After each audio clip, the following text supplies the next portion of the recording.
Bonsoir, mesdames, bonsoir, mesdemoiselles, bonsoir, monsieur.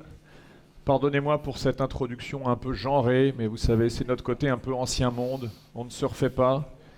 J'espère que la dame du premier rang s'est retournée. Le spectacle est ici, madame. Hein. Je sais, on va faire ce qu'on peut, mais c'est ici. Je suis ravi d'animer cette séance avec le jeune Paul, jeune de la réinfosphère, jeune talent prometteur de la réinfosphère. Bonsoir à tous, ravi de vous voir ce soir. La salle est quasiment pleine, en tous les cas pleine telle qu'on nous autorise à l'être. Ça fait plaisir de vous voir en nombre et le sourire aux lèvres. Alors comme chaque année, notre grand rendez-vous satirique sur les bobards de l'année. Et je crains que ce soir, ce soit quand même pas aussi drôle que d'habitude. Ben oui, parce que quand même, pour les amoureux de la vérité, on a quand même salement morflé cette année. Hein. Et entre les élections américaines, on a vu de loin, mais comme on sait que 10 ans après, c'est chez nous ça se passe chez nous, et la crise sanitaire, où tout le monde s'en est donné à cœur joie, enfin tout le monde.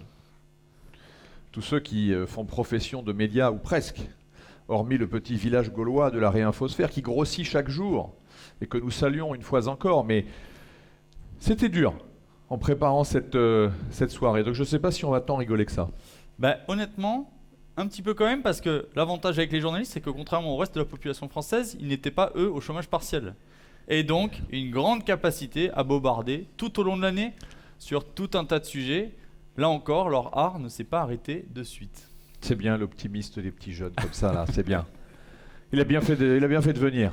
Bon, alors, ce soir, effectivement, comme d'habitude, on va vous remercier, vous d'abord, vous les premiers, chers spectateurs et chers électeurs, puisque vous avez voté à une élection importante, qui est la sélection de ces bobards, avec des votes innombrables et de qualité, mais qui nous ont quand même permis de départager les potentiels vainqueurs. Vous connaissez la philosophie de cette soirée, je le dis pour les nouveaux, les nouvelles et les nouveaux, comme dirait Macron, celles et ceux. Donc pour les nouveaux, les votes Internet permettent de sélectionner un trio de têtes parmi une sélection de 5 bobards. Et nous allons donc passer en revue pour chacune des 3 catégories que nous avons retenues cette année, chacun de ces 3 bobards qui sont arrivés sur le podium. Et vous élirez, vous, public adoré, innombrable et passionné, vous élirez ce soir le bobard d'or. On fonctionnera donc en 2 séquences. La première, il faudra choisir quel est le meilleur des 3 bobards de chacune des 3 catégories. Vous me suivez? Et donc ce qui fait à la fin, on a encore 3 bobards et cette fois-ci, on pourra récompenser véritablement le bobard d'or et surtout récompenser le ou les médias qui se sera commis dans l'ignominie de ce bobard d'or que vous aurez choisi.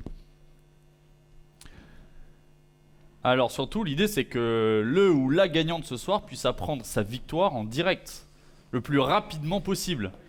Alors pour ça, on compte sur vous, sur chacun d'entre vous, parce que nous on va être un peu occupés. Mais l'idée c'est que grâce aux mots dièses que vous avez à l'écran, que vous puissiez tweeter le plus rapidement possible tout ce qui se passe dans cette soirée, raconter à tous ceux qui n'ont pas eu la chance d'être là ce soir ce qu'il se passe, comment ça s'anime et surtout, qui a gagné. Alors, sans plus attendre, on va démarrer avec leur première de nos 3 catégories. La première des 3 catégories, c'est cet événement planétaire qui arrive tous les 4 ans, 2 équipes qui se retrouvent sur un terrain pour une lutte à la mort, pour avoir certainement l'un des trophées les plus prestigieux de la planète. Et non, je ne parle pas de la Coupe du Monde de foot. Je parle bien des élections présidentielles américaines. Cette année, tout était réuni. Et quand je dis tout, je dis absolument tout, pour avoir un florilège absolu de bobards. Un président probablement le plus bobardisé de l'histoire américaine. Un candidat démocrate sorti de l'EHPAD où il n'avait pas encore attrapé le Covid. Une presse aux abois car vilipendée depuis 4 ans. Et un contexte international entre émeutes raciales et pandémie planétaire. Vous me voyez, la catégorie des bobards des élections américaines, des Biden bobards, a été plus que chargée. Et grâce à vos votes sur Internet, on en a sélectionné 3. Les 3, vous les avez certainement vus, ou en tous les cas vous les avez vus passer dans les médias que vous avez l'habitude de lire. Arrose sur le Capitole, avec quasiment 26% des voix sur Internet. On verra si le suffrage de ce soir arrivera à faire un peu bouger les lignes, le complot. Et vous savez à quel point ce mot aujourd'hui est devenu courant dans la langue et dans les claviers de nos journalistes préférés. Et enfin, à un peu moins de 20% des voix, le Hunter Biden Bobard. Là aussi, un Bobard qui récapitule toutes les techniques de Bobard qu'on a pu observer depuis les 11 dernières éditions des Bobards d'or. Un Bobard par censure, un Bobard par dissimulation. Voilà, on risque de voir à peu près toute la palette technique de nos journalistes avec un seul et même Bobard. Alors pour ceux dont l'anglais est hésitant, la Hunter Biden ne veut pas dire le Bobard de celui qui chasse le Biden. Hunter est le prénom d'un des fils de Biden. Merci pour Moi, personnellement, je n'ai pas encore appelé mes enfants chasseurs, mais pourquoi pas? Ce serait... On ne sait jamais. Et le Bobard CNN n'a pas fait Flores, c'est pour une bonne et simple raison, c'est que CNN s'étant comportée comme elle s'est comportée, elle a été largement négligée et reléguée par les électeurs de Trump et elle n'a plus la place qui lui convenait avant. Et donc on ne pourra que se féliciter de ce vote qui traduit une semi-relégation d'un des médias les plus partisans aux États-Unis et qui ressemble partant à ceux que nous connaissons. On pourra malgré tout les voir en filigrane, CNN, dans l'ensemble des 3 autres Bobards. Alors, Paul. Premier Bobard. Le Bobard capital au Capitole.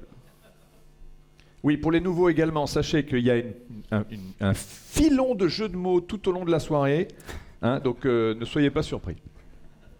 Le 6 janvier 2021, suite à un discours, somme toute, relativement offensif de Donald Trump, des centaines de milliers d'électeurs de Donald Trump marchent sur le Capitole. L'ambiance est relativement pacifique, relativement bon enfant, comme en témoignent les nombreux selfies et autres petites blagounettes qu'ils exercent au sein du temple de la démocratie américaine. On peut marquer tout à fait un vol de pupitre, finalement assez inoffensif.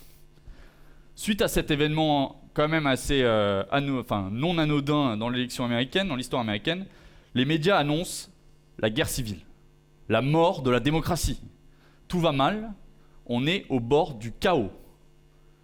On annonce même la bagatelle de 5 morts, dont une des victimes, un policier du Capitole tué à coups d'extincteur.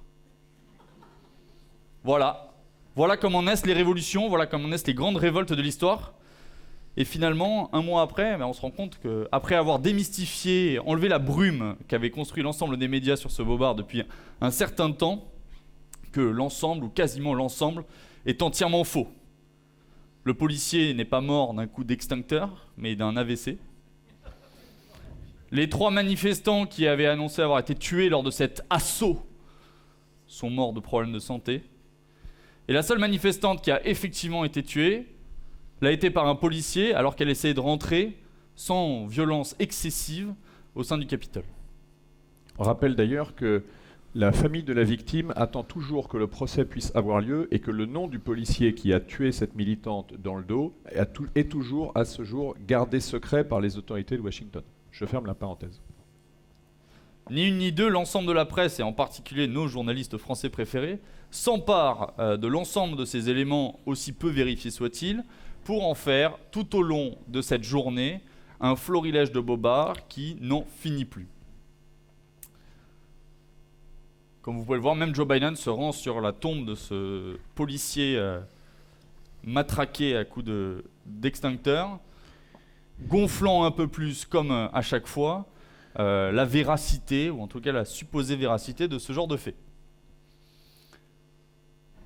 Bobard suivant. Donc ce qui est important effectivement dans ce Bobard, c'est que sur la base d'une émeute réelle dans laquelle on peut très bien imaginer qu'il se passe plein de choses qu'on ne voit pas en temps réel, on monte en épingle un événement et, vous l'avez compris, alors que les jours qui ont suivi le 6 janvier et le vote des grands électeurs américains auraient dû être consacrés à la polémique sur quels sont les États qui peuvent certifier, peuvent n'avoir pas certifié, etc. En fait, ce débat a été totalement évacué par le fait que Trump et son staff aient dû se justifier sur la mort de 5 personnes qui, en fait, comme on l'a vu, n'étaient, pour 4 d'entre elles, n'avaient rien à voir avec l'émeute en question, qui, on le sait maintenant dans les rapports de la conclusion d'enquête, avait été finalement accompagnée dans ses débuts par les forces de l'ordre. Donc on a un joli Bobard par occultation qui pousse effectivement, en l'espèce Trump, se défendre et tout son camp s'interroger sur sa propre violence au lieu de porter le fer sur le vrai sujet qui était la représentation qui sort de ces élections américaines dont on peut imaginer qu'elles aient été passablement truquées, et c'est l'objet de ce deuxième bobard, qui est le bobard complot. Le bobard complot est assez simple, il nous a occupé, en tout cas pour tous ceux qui ont suivi ça de près, très longtemps, puisque vous connaissez les grandes dates d'une élection américaine, c'est-à-dire que vous votez au mois de novembre, et puis en fait, les fameux grands électeurs ne se réunissent qu'en janvier, et c'est à la fin du mois de janvier que le président est investi ou réinvesti. Et donc tout ce temps-là est un temps long, et a été mis à profit pour essayer de tuer dans l'œuf toutes les contestations du camp Trump quant aux innombrables allégations de fraude électorale. Et donc, effectivement, vous l'avez suivi à plein d'égards, pardon, à plein d'égards, les équipes Trump dans différents États ont pu montrer des soupçons de fraude dans le vote, des soupçons de fraude dans le vote par correspondance qui, rappelons-le, est interdit en France parce que l'on sait qu'il est source d'éminentes manipulations et d'éminents trucages, de la même manière d'ailleurs que le vote par informatique, qu'on a souhaité, comme par hasard, essayer de nous remettre dans nos élections à nous. Finalement, ça n'a pas passé le mur de l'Assemblée nationale cette fois-ci, mais nous aurons droit de nouveau à ce numéro. Ça a la même vie que le pass sanitaire, on devrait y arriver. C'est ça. Et donc, effectivement, dans plein d'États, les Trumpistes ont montré des preuves ou des indices forts d'irrégularité dans l'élection. Et inutile de vous dire que, évidemment, quand quelqu'un de droite, pour faire simple, prétend avoir été volé ou prétend dire la vérité, c'est donc un complot et c'est donc un mauvais joueur, un complot, un tricheur. Et nous avons eu tout un déchaînement dans toute la presse, et là la presse française dans sa globalité mérite ce bobard si c'est à elle si c'est celui-ci que vous retenez, avec plein de ressorts psychologisants. On vous a mis quelques exemples de deux universitaires qui se disent mais pourquoi sont-ils complotistes ? Parce qu'en fait on leur a piqué les élections là. Donc en fait c'est pas parce qu'ils sont dans un délire psychotique. Le récit de la fraude électorale permet de rendre à un monde perçu comme complexe et hostile un semblant d'ordre, de contrôle et de certitude. Merci les gars, bravo. Allez, prenez un milkshake et dégagez. Et donc, effectivement, l'ensemble de cette logomachie du complot a bien évidemment permis d'envahir tout, de saturer l'espace médiatique américain. Je vous rappelle que c'est à ces occasions-là que Twitter et ultérieurement Facebook ont empêché Donald Trump de communiquer avec ses alliés. Et puis, on l'a vu beaucoup plus récemment, 6 mois plus tard, on a ce fameux article dans le Time qui vend la mèche et qui révèle l'histoire secrète de la fameuse shadow campagne, de la campagne fantôme, de la campagne souterraine, en fait, qui a pu sauver l'élection 2020. Sauver l'élection 2020, c'est pas la sauver pour Trump, vous m'aurez compris. Si vous ne l'avez pas fait, et si vous vous intéressez un tant soit peu à ce mécanisme des élections américaines, lisez cet article, parce qu'il est très intéressant, parce qu'en fait, il révèle une sorte de coordination assez légère de plein de gens qui ont envie de s'entendre pour faire déraper l'affaire. C'est-à-dire que c'est l'inverse, on pourrait avoir une espèce de complot très pyramidal, mais comme vous le savez, ceux qui connaissent les États-Unis savent que... Enfin, tout le monde sait que c'est un État fédéral, et que, en fait, finalement, l'État fédéral, à plein d'égards, a parfois assez peu de pouvoir dans les États, qui sont très libres. Et donc, l'article du Time révèle, effectivement, l'ensemble des accointances, des volontés des uns et des autres de faire chuter, de voler l'élection en fait à Trump. Et ce qui nous importe aujourd'hui, c'est évidemment pas de dire de notre pauvre petite estrade si cette élection a été volée. Ce qui est certain en tout cas, c'est que partout où il y avait un certain nombre de doutes légitimes, tout ceci a été balayé évidemment par cette logique de complot. Pour être tout à fait actuel, je voudrais partager avec vous quelques informations que vous avez peut-être vues. Je vous signale qu'au moment de l'élection, énormément de résultats électoraux des États ont été contestés, et les contestations sont en train d'arriver avec ce qu'on appelle des audits maintenant. Je vous donne quelques exemples. Il y a 10 jours, on apprenait que dans le New Hampshire, on s'est rendu compte que les machines électroniques de vote comptabilisaient des votes qui n'arrivaient de nulle part.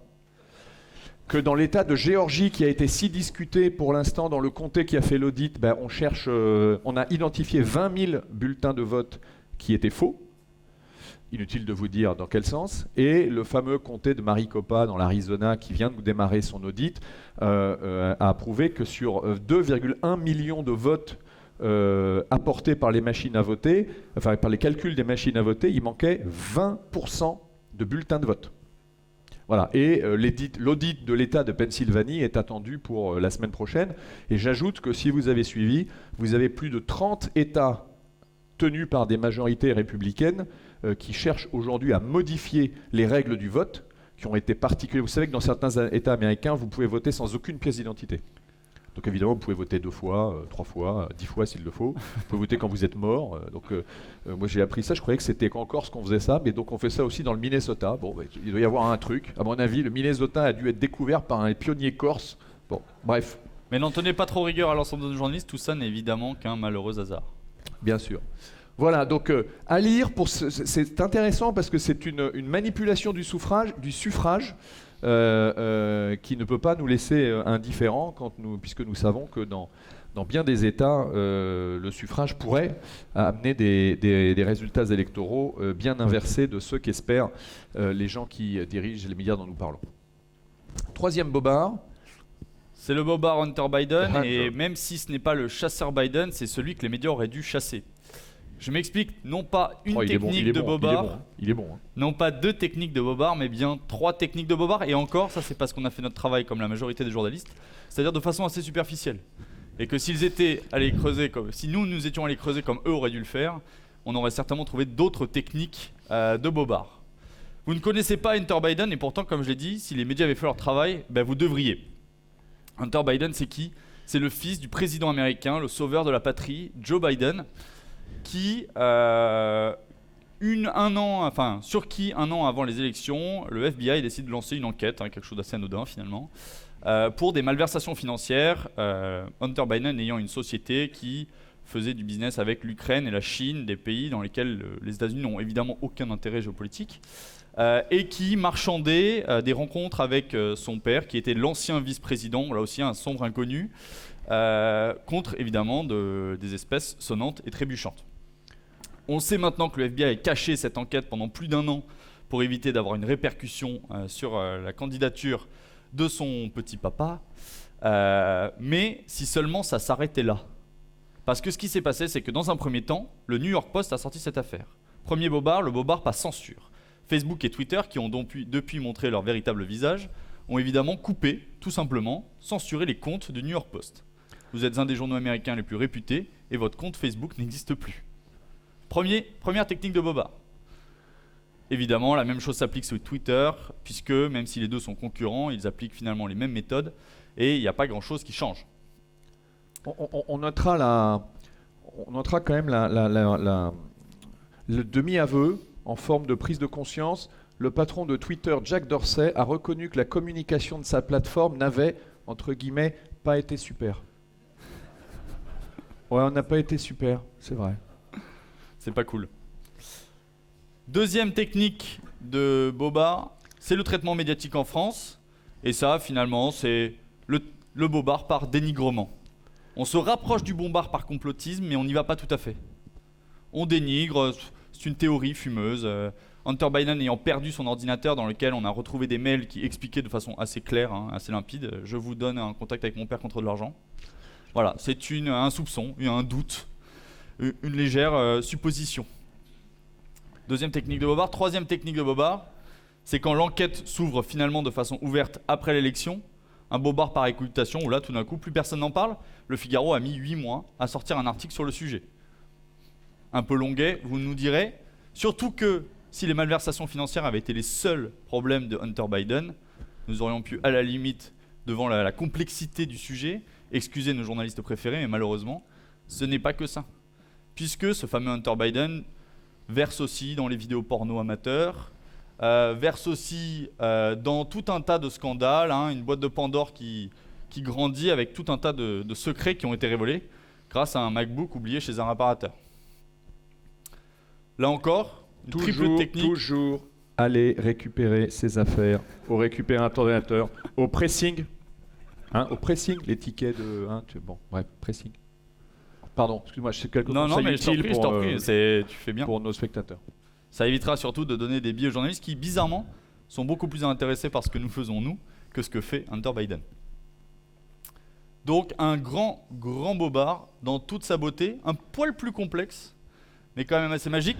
La véritable info tout ça, parce que si à la limite il n'avait pas creusé sur un scandale lié à un proche du président, qu'est-ce que ça aura changé? Vous me dites pas grand-chose, et bien finalement si.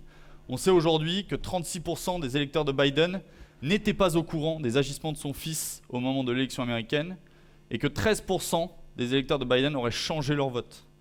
Ce qui aurait fait à peu près 4% de changement, et donc, peu de sentiment, quand on voit, comme l'a expliqué Philippe juste avant, la proximité et l'écart, ou le faible écart supposé dans certains comtés, potentiellement un basculement complet de l'élection américaine. Donc une très très belle performance de la part des journalistes, non pas seulement français mais du monde entier, que je vous demande très chaleureusement d'applaudir.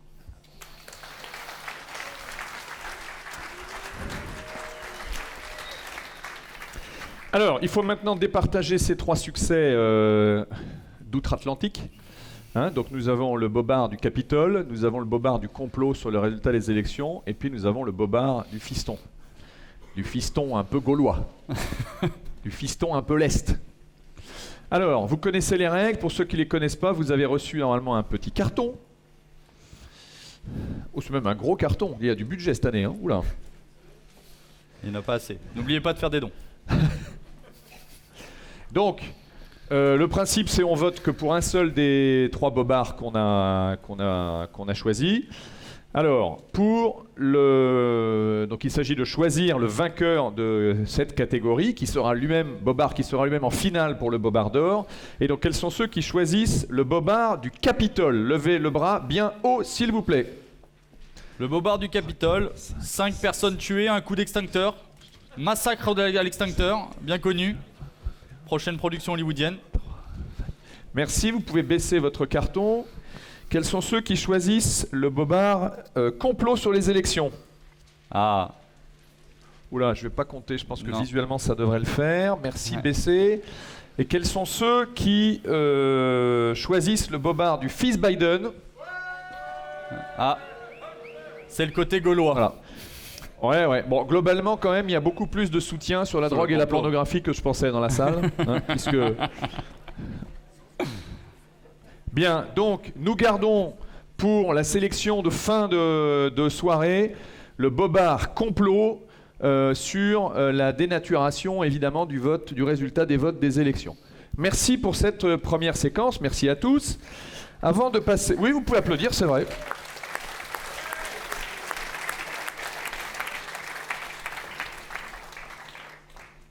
Ce qui est drôle dans cette affaire quand même, c'est qu'il y a 2 choses intéressantes. Premièrement, c'est si effectivement dans de nombreux États américains on se rend compte qu'il y a eu tricherie, qu'est-ce qui va se passer?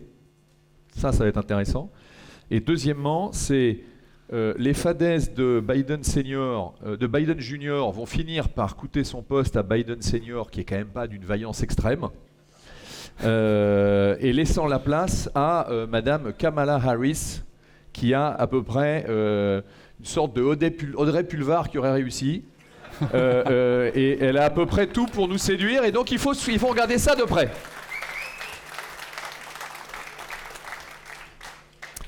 Bien.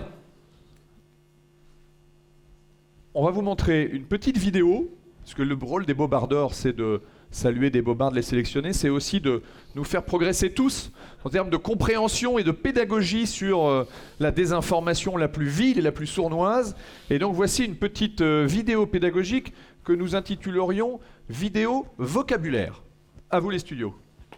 Étrangers, immigrés, clandestins, migrants, réfugiés, exilés, beaucoup de mots pour désigner des hommes cherchant à s'installer sur les territoires nationaux européens. Dans les années 1930, la presse avait tendance à préférer le mot « étranger » pour désigner les résidents en opposition aux nationaux. Dans les années 70, il a été remplacé par le mot « immigré ». Le critère de la nationalité disparaît pour ne laisser place qu'au critère du déplacement. Avec le temps, le mot « immigré » va être associé à un autre mot, le mot « clandestin ». Ensemble, ces 2 mots vont désigner des personnes qui restent dans un pays de manière illégale sans tenir compte des lois sur l'immigration de ce pays. Mais le terme est connoté. Novlangue oblige, dans la presse, il va être remplacé par l'expression euphémisante « sans papier ». effaçant en un coup le phénomène de clandestinité, mais aussi le phénomène d'invasion migratoire. En 2008, la Fédération internationale des journalistes va tenter de proposer et d'unifier les différents termes en proposant une définition du mot migrant. C'est une personne qui choisit de son propre gré de quitter son pays natal à la recherche de travail et de meilleures conditions économiques. Le mot migrant désigne donc les migrants économiques et que les migrants économiques.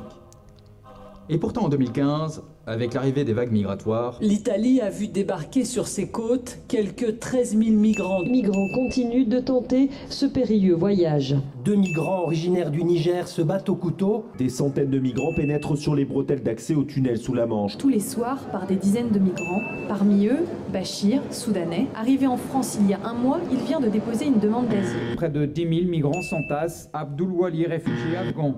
Le mot est désormais présenté comme neutre. Il va prendre un nouveau sens, ce sont des victimes d'une migration économique, politique ou culturelle. Le terme est général, commode pour les journalistes, mais pourtant, il cache un sens. Migrant, c'est le mot qui a été choisi pour imposer l'idée à une population rétive que ce phénomène est inévitable, inéluctable, irrésistible, irrépressible. Les migrations sont un fait, un phénomène aussi vieux que l'humanité qu'on doit accepter comme le temps qu'il fait. Mais le mot n'est pas assez fort, pas assez lacrymal. Le 20 août 2015, les journalistes du média qatari Al Jazeera vont signer un manifeste exprimant la nécessité de ne plus employer le mot migrant pour le mot réfugié. Le terme parapluie de migrant ne suffit désormais plus pour décrire l'horreur qui se déroule en mer Méditerranée. Il a évolué pour devenir un outil péjoratif qui déshumanise et distance. C'est un mot qui ôte la voix aux personnes qui souffrent. Le journaliste Jean Quatremer va monter au créneau. Il demande dans les pages de Libération de ne plus dire migrant, mais réfugié. Le mot migrant est un cache-sexe sémantique qui permet de nier la spécificité du drame humain qui se joue à nos frontières, un mot connoté négativement. Depuis 2015, le mot réfugié est employé massivement avec les migrants. Les journalistes cultivent une confusion entre les deux mots. Dans les médias, la crise des migrants deviendra même la crise des réfugiés. La situation des réfugiés est toujours aussi compliquée. Les réfugiés dormaient même sur le trottoir. Tout un symbole pour ces réfugiés qui ont l'impression d'être devenus le rebut de l'humanité. Dans un camp de réfugiés, cet Algérien veut rejoindre l'Italie. Passionné de cuisine, Nabil a été choisi par le Haut Commissariat pour les réfugiés. Ils sont cette année 80 anciens migrants à être invités au fourneau. Hadi passe ses journées sur son lit, dans ce camp de réfugiés. Pour pouvoir sortir de Grèce et venir ici, nous disons que nous sommes afghans, car ils ne nous laisseraient pas partir de là-bas avec notre vraie identité. Pourtant, ce mot a un sens particulier. Il a été défini par la Convention de Genève en 1951. C'est un statut juridique désignant toute personne qui, craignant avec raison d'être persécutée du fait de sa race, de sa religion, de sa nationalité, de son appartenance à un certain groupe social ou de ses opinions politiques, se trouvant hors du pays dont elle a la nationalité. Parler de réfugiés plutôt que de migrants, c'est interdire aux citoyens de penser les conséquences à court, à long et à moyen terme de ce mouvement massif de population. C'est cacher la réalité de ce que sont les mouvements de population et leurs raisons. C'est privilégier l'émotion pour nier toute réflexion. Mais parler de réfugiés pour les Albanais alors que l'Albanie est considérée comme un pays sûr, c'est un bobard, comme diraient les journalistes aujourd'hui, une fake news. Depuis 2018, les journalistes ont trouvé la parade et emploient un nouveau mot, exilé. Est-ce que les artistes n'en font pas trop concernant les exilés? D'abord, qu'est-ce qu'on appelle un exilé? Un exilé, contrairement à un migrant, parce que je n'aime pas le mot de migrant... Le mot était réservé au SDF, c'est l'exilé de la société. La presse veut désormais l'employer pour les clandestins. Le mot est fortement lacrymal. Dans son sens propre, il désigne quelqu'un qui est obligé de vivre ailleurs que là où il est habituellement, où il aime vivre, ce lieu où il se sent étranger, mis à l'écart. Bien loin de la question du réfugié, l'exilé est coincé entre le déracinement et l'exclusion. Une exclusion dont les Européens sont évidemment responsables.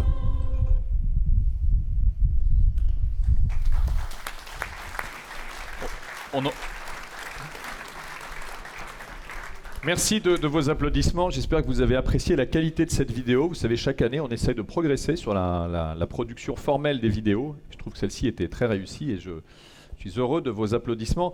Vous noterez deux choses, vous avez évidemment tout lu, tout vu, tout entendu plutôt.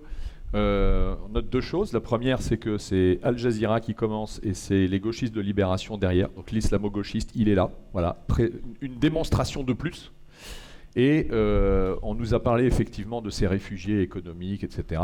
Vient le réfugié climatique dont nous allons bientôt entendre parler. Vous rigolez, mais comme on va considérer que le climat est une cause planétaire, il est évidemment logique d'accueillir ceux qui vont avoir trop chaud. Encore plus trop chaud que nous, qui avons déjà très chaud. Quant au vocabulaire, gardez l'œil bien ouvert parce qu'en fait, on aurait pu faire cette mini-vidéo sur les fameuses conditions sanitaires qui laissent penser que nous sommes sous le coup d'une épidémie où les gens tombent dans la rue comme des mouches. Finalement, quand on voit le taux d'incidence dangereux en France, il est de 100 malades par semaine pour 100 000 habitants. Alors, on inaugure aujourd'hui, parce qu'on considérait que ça suffit comme si quand même, on inaugure avec vous une rubrique qui est celle des récidivistes. Parce que certains journalistes sont justement dénoncés au Bobardor. Certains même sont élus, reçoivent leur statuette en bas de chez eux ou en bas de leur rédaction. Certains parfois même s'émeuvent d'avoir été ainsi traités, agressés, disons-le, par la fachosphère.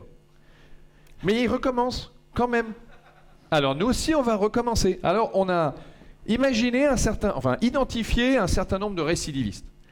Alors le premier récidiviste, vous allez le découvrir, je pense qu'il vous a déjà fait rire dans cette salle pour sa spécialité qui était la boulette. La boulette de Boulouk, vidéo.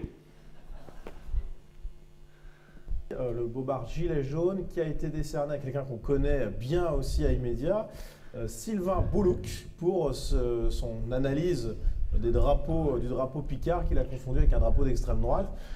Et ce qui est amusant, c'est que Boulouk, il n'était pas c'était pas sa seule boulette, pas la seule boulette de Boulouk, puisque il a ensuite été pris à plusieurs reprises, notamment sur CNews, où il avait été repris par un journaliste alors qu'il disait qu'il n'y avait personne dans la manifestation. Le journaliste lui dit non, vous ne pouvez pas dire ça, puisqu'on a vu des milliers de personnes. Et puis récemment, il a été encore une fois récidiviste de Bobard sur TF1. On va regarder la séquence. Mais les suspects commencent à être identifiés, notamment cet homme. Son visage est bien connu de ce spécialiste. C'est un proche de Dieudonné qui a été condamné à plusieurs reprises pour antisémitisme. Et manque de bol, une fois de plus, Boulouk s'était trompé et Gilles Boulot a dû s'excuser. Dimanche soir, dans le journal de 20h, nous avions consacré un reportage à l'agression du philosophe Alain Finkielkraut à Paris. Dans ce reportage, un historien spécialiste des mouvements radicaux pensait avoir reconnu l'un des agresseurs comme étant un proche de Dieudonné. Il s'agissait d'une erreur. Ce n'était pas la même personne. Oui, alors les boulettes répétées de Boulouk confirment tout à fait une thèse que je rappelle assez souvent, à savoir qu'un expert, ce n'est pas quelqu'un qui dit des choses justes, c'est quelqu'un qui dit les choses qu'on attend de lui, qu'il certifie des informations politiquement correctes, même si elles sont fausses. Alors Boulouk, c'est extraordinaire, parce que voilà quelqu'un qui commence sur les chaînes en continu, commence sur BFM, commet une boulette. Une énorme boulette. Une énorme boulette. Qui lui vaut d'ailleurs le Bobardor. Qui lui vaut le Bobardor, bravo. Il continue sur CNews, nouvelle boulette, et quand TF1 voit que cet expert est absolument excellent parce qu'il apporte toujours de l'eau au moulin du politiquement correct, il le recrute. Donc il monte en gamme, il monte en carrière grâce à ces boulettes. Et donc, à chaque fois qu'on voit un expert, il faut se demander, mais pourquoi on l'invite? Eh bien, généralement, on l'invite pour conforter les mensonges dominants. Alors, généralement, ils le font avec un peu plus de subtilité que Sylvain mais Boulouk. Celui-là, il est vraiment très bon. Il est vraiment très bon. Et à mon avis, c'est pas la dernière fois qu'il reçoit un prix au Bobardor s'il continue sur cette lancée.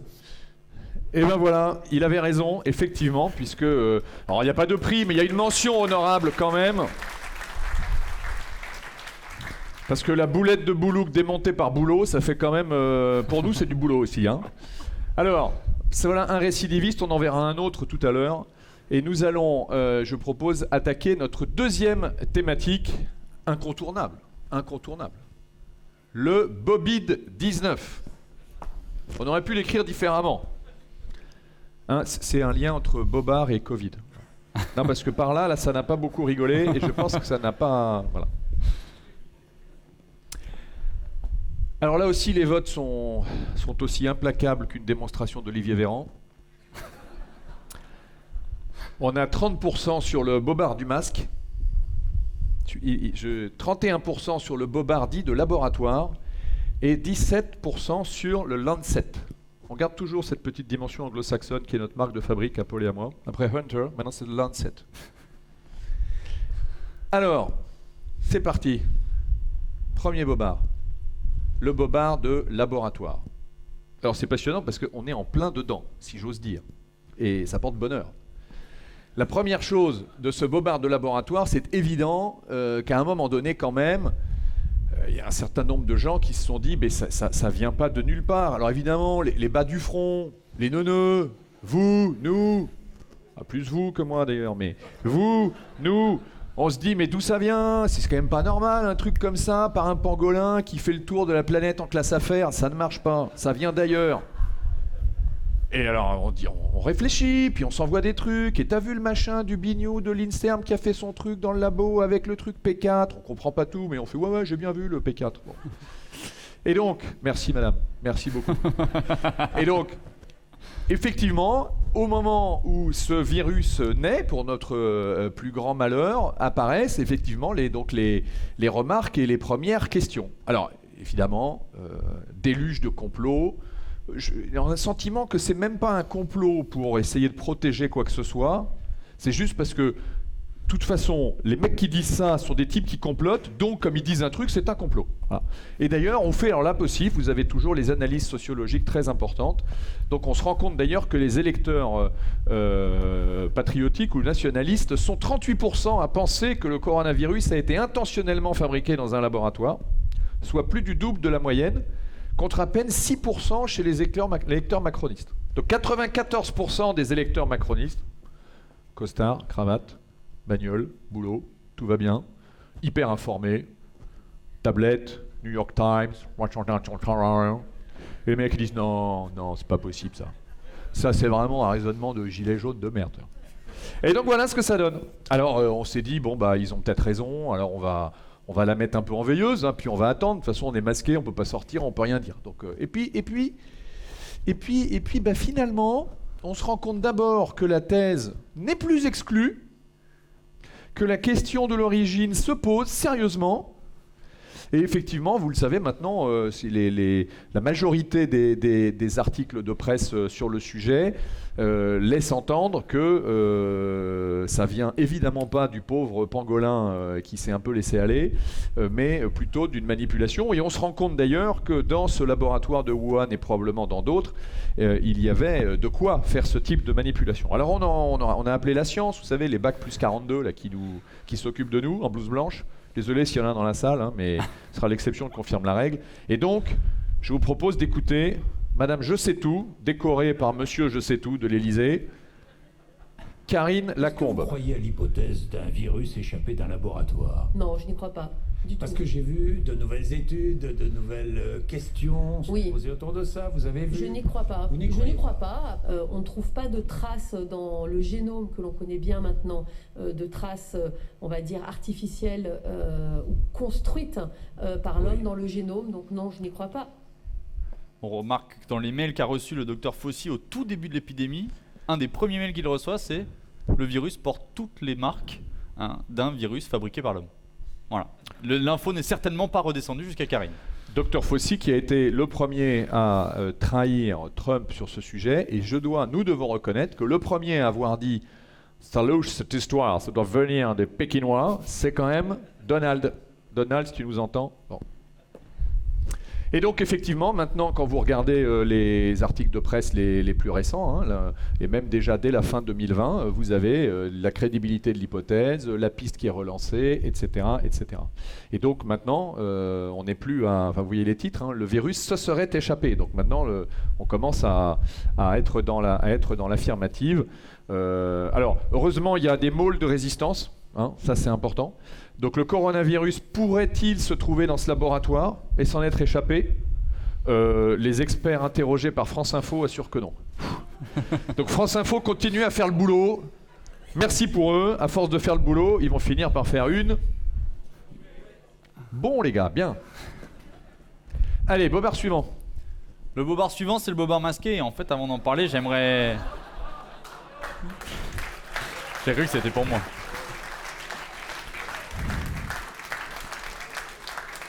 Ça me fait penser à... Enfin, lui, il est trop jeune, mais ceux qui ont mon âge, vous vous souvenez de la compagnie créole? Au bal masqué, oh et, on danse, on danse. J'étais effectivement bien trop jeune.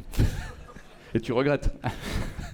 Le bobard masqué, il se résume dans une chansonnette que vous connaissez tous. 3 pas en avant, 3 pas en arrière, un pas de l'autre côté, un pas de l'autre côté. Parce que le bobard masqué, c'est exactement ça. En mars dernier, je ne sais pas si vous vous rappelez, quand ce fameux Covid est arrivé sur notre sol, on a commencé à entendre parler. Pas de solution, le masque, vous l'avez tous entendu, ne sert à rien. Et c'est ce qu'on nous a dit. On nous a dit qu'il était inutile, à l'exception de si vous étiez un soignant, qui ont certainement un génome tout à fait différent du nôtre, leur permettant de supporter le masque. Ensuite, on nous a expliqué qu'on ne savait pas le mettre, voilà, nous montrant encore notre grande intelligence à nous. Et puis quelques mois après, pas très longtemps, il n'a pas fallu beaucoup de temps pour pouvoir changer sa veste, retourner sa veste, on nous a expliqué qu'au contraire, le masque était l'unique solution. Ça, c'était avant que le vaccin devienne la nouvelle unique solution, mais ça, c'est tout un autre sujet.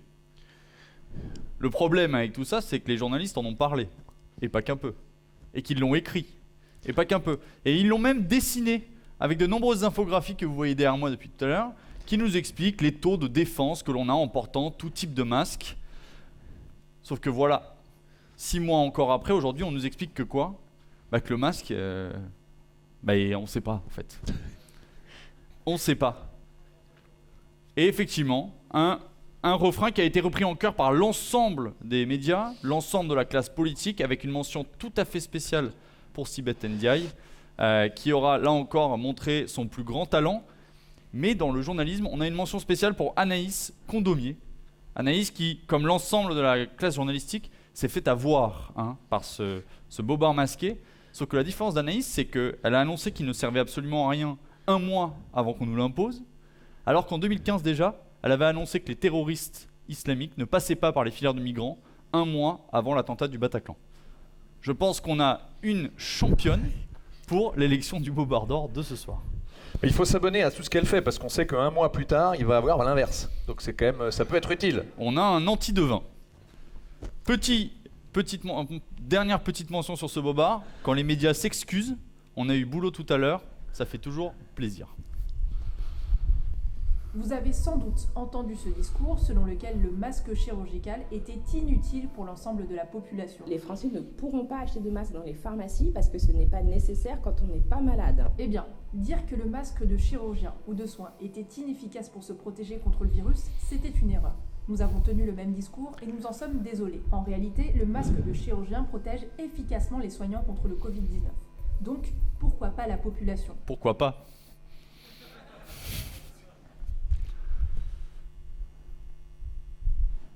Je crois que c'est la fin de la vidéo. On est subjugués, comme vous tous. Voilà, donc note officielle de la PHP qui regrette qu'un discours simplificateur, véhiculé pas par nous. Nous, on écoute sagement, pas toujours, mais enfin grosso modo, on écoute ce qu'on nous dit. Un discours simplificateur a véhiculé des notions inexactes autour de l'efficacité des masques. Voilà, il faut toute cette espèce de novlangue sanitaro-bureaucratico insupportable pour dire le gouvernement s'est trompé et nous a enfumés. Voilà, mais ça, on ne peut pas écrire ça. On peut pas écrire ça. Bobard suivant. Bobard suivant, c'est le bobard Lancet. Alors vous le savez, je pense que vous le savez, c'était tellement énorme. Le Lancet, comment dire, c'est un peu comme le guide Michelin, si vous voulez. C'est quand même ce qu'il y a dedans, c'est vrai. Je suis sincère. Je parle du guide Michelin. Tous les ans, on dit oh là, ils exagèrent, 2 étoiles, 3 étoiles. Bon, de toute façon, dès qu'il y a des étoiles, il y a toujours des problèmes. Mais en tout cas, cette histoire de Lancet, le Lancet, c'est vraiment la Bible. C'est vraiment la Bible de la science médicale. Et donc, le Lancet s'empare du sujet du coronavirus. Vas-y mon vieux, c'est à toi. Il est 20h, bonsoir à tous. Voici les titres de l'actualité de ce samedi. À la une ce soir, est-ce la fin du débat sur l'efficacité de la chloroquine? La publication d'une vaste étude sur 15 000 patients pourrait mettre un terme à sa prescription en France. Madame, Monsieur, bonsoir, bienvenue dans ce journal. Voici les titres. Faut-il arrêter la chloroquine? La France va réétudier la question, conséquence d'une dernière étude basée sur 96 000 cas. Le médicament n'aurait aucune efficacité contre le coronavirus, il serait même dangereux pour certains patients. Donc on a effectivement une ouverture absolument triomphale des journaux TF1 France 2, qui sont d'habituels lecteurs du Lancet, et il faut reconnaître que les gens qui écoutent TF1 France 2 sont intéressés aux recensions qui peuvent être faites par les présentateurs du 20h sur le Lancet. Et même des follicules régionaux tout à fait séduisants, comme le Télégramme de Brest. J'espère qu'il n'y a pas plus de Bretons que de Corse tout à l'heure dans la salle. Bref, s'empare d'un sujet qui évidemment a dû être fouillé par le chroniqueur ou peut-être même le rédacteur en chef, on ne sait jamais. Bon, la réalité, vous la connaissez, c'est que est sortie dans cette fameuse étude The Lancet qui est l'acmé des publications scientifiques, une étude qui démontre avec tout ce qu'il faut que l'hydroxychloroquine non seulement n'apporte rien pour soigner les malades de la Covid ou du Covid, mais en plus aggrave la situation. Bref, très vite, là on est sur le 22 mai 2020, très vite, on a un certain nombre de scientifiques quand même qui disent « moi je la sens pas cette étude ». Là je vous traduis les 3 paragraphes en anglais, okay, je la sens pas cette étude. Et donc c'est vrai, c'est ce que ça veut dire.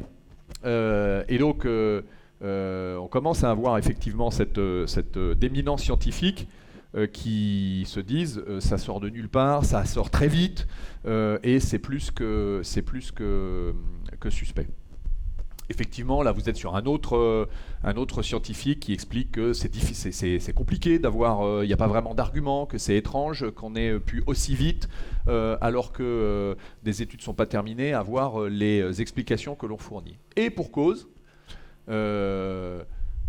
systématiquement, ce fameux essai Discovery qui était conjointement avec les études mentionnées dans le Lancet, donc là, je propose d'avancer sur ce que je voulais dire. Voilà, donc on arrive sur des scientifiques qui doutent de l'étude de The Lancet sur la chloroquine, et puis on se rend compte quand même que le scandale étant international et immense sur cette publication-là, et que notamment parce qu'on a eu chez nous le professeur Raoult, qui est connu, comme vous le savez, mondialement, et qui n'est pas du genre à se laisser faire, et qui lui aussi mériterait d'être salué pour... il a peut-être plein de défauts et il est peut-être égocentrique, mais ce type a une verticalité et une façon de renvoyer les journalistes dans ses buts qui lui mériterait un petit applaudissement d'honneur au Bobardeur, je pense.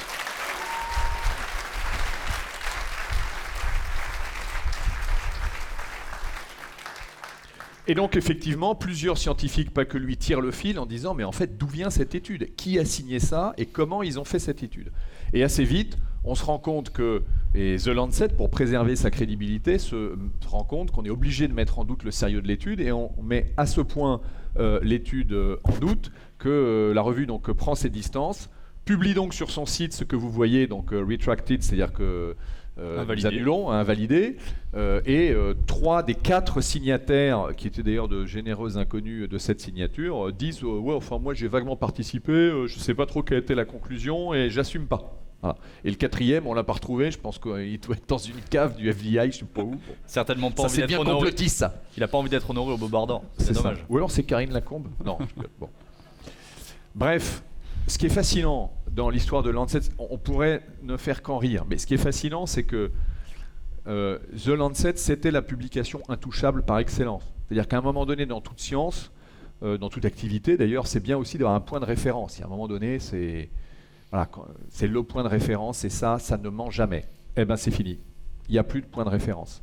Et cette crise sanitaire nous aura montré, outre la créativité et l'imagination de ceux qui maîtrisent et qui détournent l'information, nous aura montré quand même la déconsidération absolue de la médecine, et je suis navré pour les médecins honnêtes qui essayent de faire sérieusement leur travail, et où on a vu que des séries de blouses blanches à bac plus 18, bac plus 19 sont incapables de se mettre d'accord. On le voit aujourd'hui sur l'immunité collective, on ne sait pas si c'est 30%, 60%, 90%, 100%, 111% de la population qui doit être vaccinée.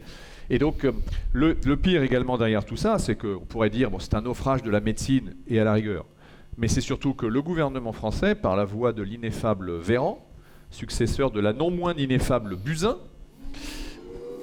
Alors j'étais sûr que vous feriez ça. Eh bien, Olivier Véran a pris une décision qui a consisté donc à interdire l'hydroxychloroquine en France et donc, en fait, ce faisant, interdire aux médecins leur liberté de prescription. Et donc, il y a à la fois le scandale du point de référence du Lancet qui aboutit à une décision d'État qui est parfaitement hypocrite et qui aboutit à une conséquence que les médecins n'ont plus aujourd'hui la liberté de prescrire. Et alors quand même, pour que justice soit rendue au dynamique Olivier Véran, quand le Lancet a annoncé sa rétractation, il a pris sa plume pour écrire à la rédaction et pour faire ce qu'on appelle un express of concern, qui dans le vocabulaire dit, ça veut dire on voudrait des questions, on n'est pas sûr. Voilà, l'express of concern, ça veut dire vous êtes sûrs les gars là? Voilà, donc on a fait ça. Autant dire, je pense qu'on attend la réponse et en tout cas le décret d'arrêt d'interdiction de l'hydroxychloroquine court au jour, si j'ose dire. Voilà, donc c'est intéressant parce que ça montre à quel point on est capable de sacrifier des points de référence d'excellence mondiaux pour un sujet de boutique, en fait. Voilà, à vos bulletins de vote maintenant sur ces 3 bobards sanitaires. Le premier bobard. Le bobard laboratoire. Non, pas trop. Un pangolin qui fait le tour du monde tout seul manger sur un marché en Chine.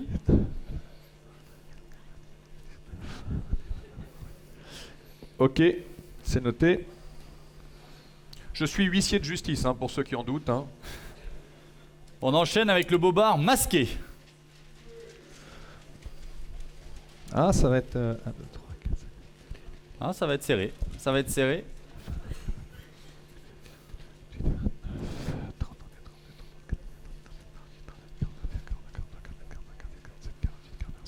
Ok.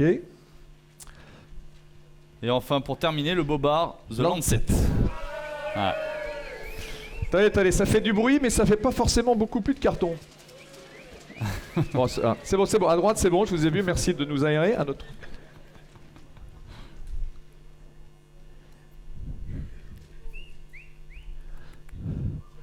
Ah, c'est bon, Lancet, vous avez gagné. Bien, et donc deuxième candidat sur notre séquence Covid, le bobard Lancet. Alors, avant de changer de séquence, on va vous montrer une deuxième vidéo. On a vu qui pourrait s'apparenter à la notion de vocabulaire, mais vous savez que les médias, on les critique, mais c'est un peu comme The Lancet, ils ont un point de référence, c'est leur charte de déontologie. Et ça, c'est sacré. Illustration en images. La presse française ne diffuse pas d'images violant le principe de dignité humaine. Bonjour. En France, les journalistes ont une déontologie. La dernière version date de mars 2011. Au nom de cette déontologie, les journalistes vont faire le choix de diffuser ou non une image. Partant du principe que le poids d'une image est plus fort que celui des mots, la rédaction va faire le choix de diffuser ou pas une image à l'ensemble du public, rendant par conséquence accessible ou inaccessible l'essence de l'information. C'est l'élitisme des bureaux de rédaction qui choisit pour le peuple. Mais l'appréciation varie en fonction du message à faire passer. Comme le dit Hervé Brussini, le directeur de France TV Info, il y a une prise de conscience à faire passer. Alors que la pudeur et la tradition journalistique conseillent de ne pas diffuser d'images de morts, l'ensemble de l'élite des bureaux de rédaction va choisir de passer en une, le 4 septembre 2015, la photo du petit Aylan Kurdi, un enfant mort, échoué sur une plage turque à Bodrum. L'horreur, par contre, il ne faut pas la montrer lorsque Yassine Sali décapite le 26 juin 2015 son patron en Isère, lorsque le journaliste James Foley est décapité par l'État islamiste. Puisqu'il faut montrer l'horreur sur nos écrans, voilà les premiers mots d'Olivier Ravanello pour introduire son édito montrant des images d'enfants morts en mer Méditerranée. Pour un homme dans le coma, en revanche, l'horreur ne doit pas être montrée. La question est différente. Le 9 janvier 2015, la famille de Vincent Lambert diffuse une vidéo, on voit Vincent réagir. La séquence pour l'élitisme des rédactions est choquante. La vidéo contrevient à la dignité humaine, le visage de Vincent doit être flouté. L'horreur doit être montrée lorsqu'on accuse les forces de Bachar el-Assad d'avoir massacré le village de Ghouta en août 2013. En revanche, il faut cacher les images lorsqu'un mouvement de foule provoque 1603 morts en Arabie Saoudite, pays ami de la France. L'horreur, il ne faut pas la montrer lorsqu'après les attentats du Bataclan, une photo montrant la salle jonchée de corps circulera sur les réseaux sociaux. La presse et les pouvoirs publics se ligueront pour stopper la diffusion de l'image. L'élite rédactionnelle choisit de diffuser les images selon une déontologie bien à elle, pour diffuser une idéologie. Le CSA veille à la bonne application de ces règles.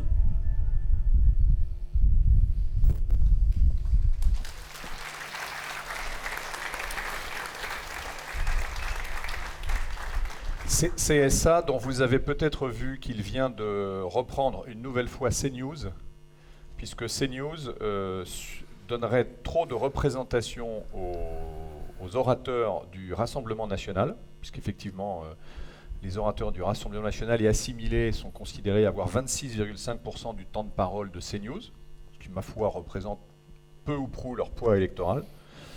Dans le même système de mesure et sur la même question, France Inter se targuait brillamment d'un 3%. Autant vous dire que le courrier du CSA a dû se perdre. Mais c'est pas grave. Alors, on continue. Troisième bobard, c'est le Bobard Lives Matter. Et on continue sur notre tropisme anglo-saxon. Vous en avez certainement entendu parler, ça fait 1 an qu'on a ces images permanentes sur nos écrans, dans nos journaux.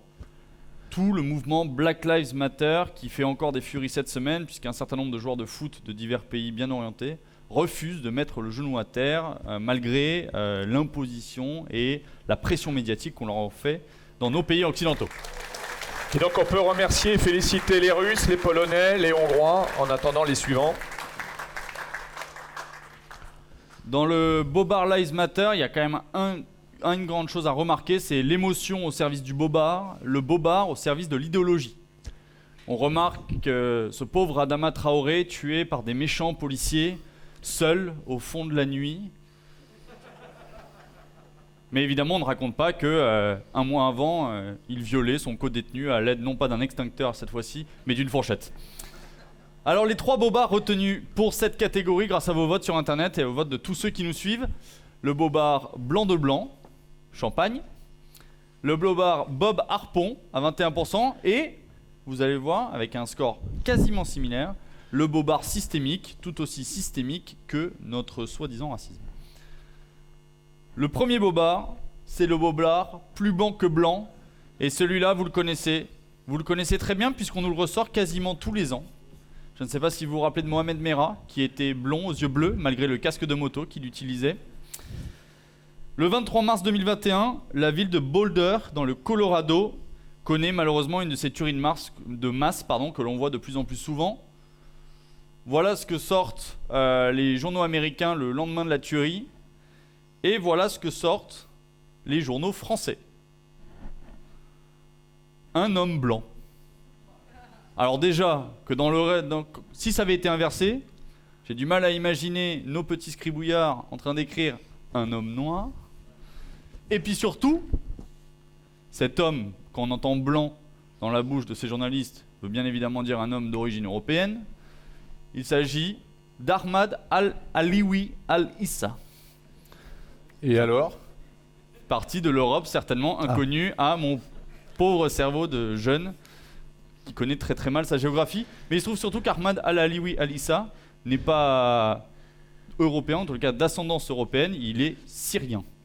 Et donc là encore un très beau bobard, assez classique, il faut le dire, mais toujours bien efficace, sachant qu'évidemment le bobard, une fois annoncé, est soit jamais démenti, soit le mal est déjà fait. Et donc le démenti, lui, est publié dans une sous-section d'un sous-article, quelque part en bas à droite du site internet. Vous ne l'avez jamais vu, vous ne le verrez jamais.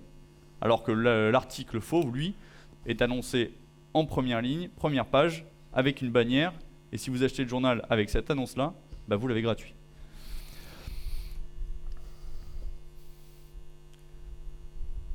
On voit effectivement que non seulement d'être ce que tu décrivais, Ahmad Al-Issa était en plus un militant, puisqu'il tweetait donc des messages pour valoriser les réfugiés et les immigrants en Amérique et pour exprimer une certaine réticence envers Donald Trump. Là aussi, je traduis pas tout parce que tout en poésie. Tout en poésie. Alors ça, c'est drôle aussi, parce que regardez la signature. c'est le journaliste AFP, c'est un des correspondants AFP South Asia. Et alors celui-là, il a une spécialité. Sa spécialité, c'est le debunking de misinformation fake news. Même là, tout le monde a compris. C'est sa spécialité, il débunk. J'adore cette idée de sortir un truc du bunker. Bon, enfin, il a tellement débunké qu'il nous explique que, en fait, pourquoi ce gars-là, après la fin de la tuerie, a été juste arrêté et non pas revolverisé comme on fait assez traditionnellement aux États-Unis. S'il a été protégé et qu'il n'a pas été shot to death, donc s'il n'a pas été tué, c'est parce que il n'était pas brown, black ou musulman. Bah si, en fait, il était musulman et on ne l'a pas revolverisé quand même. Et donc, le débunkage est en échec. Dans cette histoire, le plus triste, c'est que ceux qui sont blancs, ce sont les victimes. Et ça, bizarrement, personne n'en parle. Là encore, les journalistes font preuve de leur plus belle bienveillance, de leur plus belle humanité, lorsqu'ils choisissent les victimes que l'on met en avant, que l'on porte au pinacle, et celles dont on ne parle jamais. Et donc il y a un tweet, il y a un compte Twitter en France que vous connaissez peut-être qui s'appelle French Lives Matter. Mais en tout cas, nous pouvons partager ensemble les White Lives Matters qui n'ont pas matteré beaucoup devant l'AFP.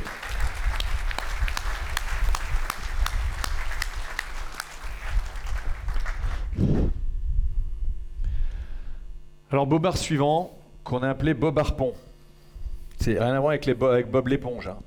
Bon, c'est l'humanité, je suis désolé. C'est évident, d'abord on se demande pourquoi ce truc existe encore. Ensuite, on se dit, évidemment qu'il raconte n'importe quoi, mais on est obligé quand même, parce que ça nous énerve de savoir qu'ils sont toujours là, donc on les met quand même un peu, ça nous... Hein bon. Donc effectivement, l'humanité, fidèle à sa tradition d'information et d'élévation du moral de la classe ouvrière en peine, a décidé de faire un numéro sur les violences policières. Bon, faut reconnaître qu'ils avaient du nez, parce que là, on est en 2019, et non, on doit être en 2020, voilà, on est février 2020, et donc ils ont bien senti le truc. Et presque à croire que toute cette histoire n'est que fabrication journalistique.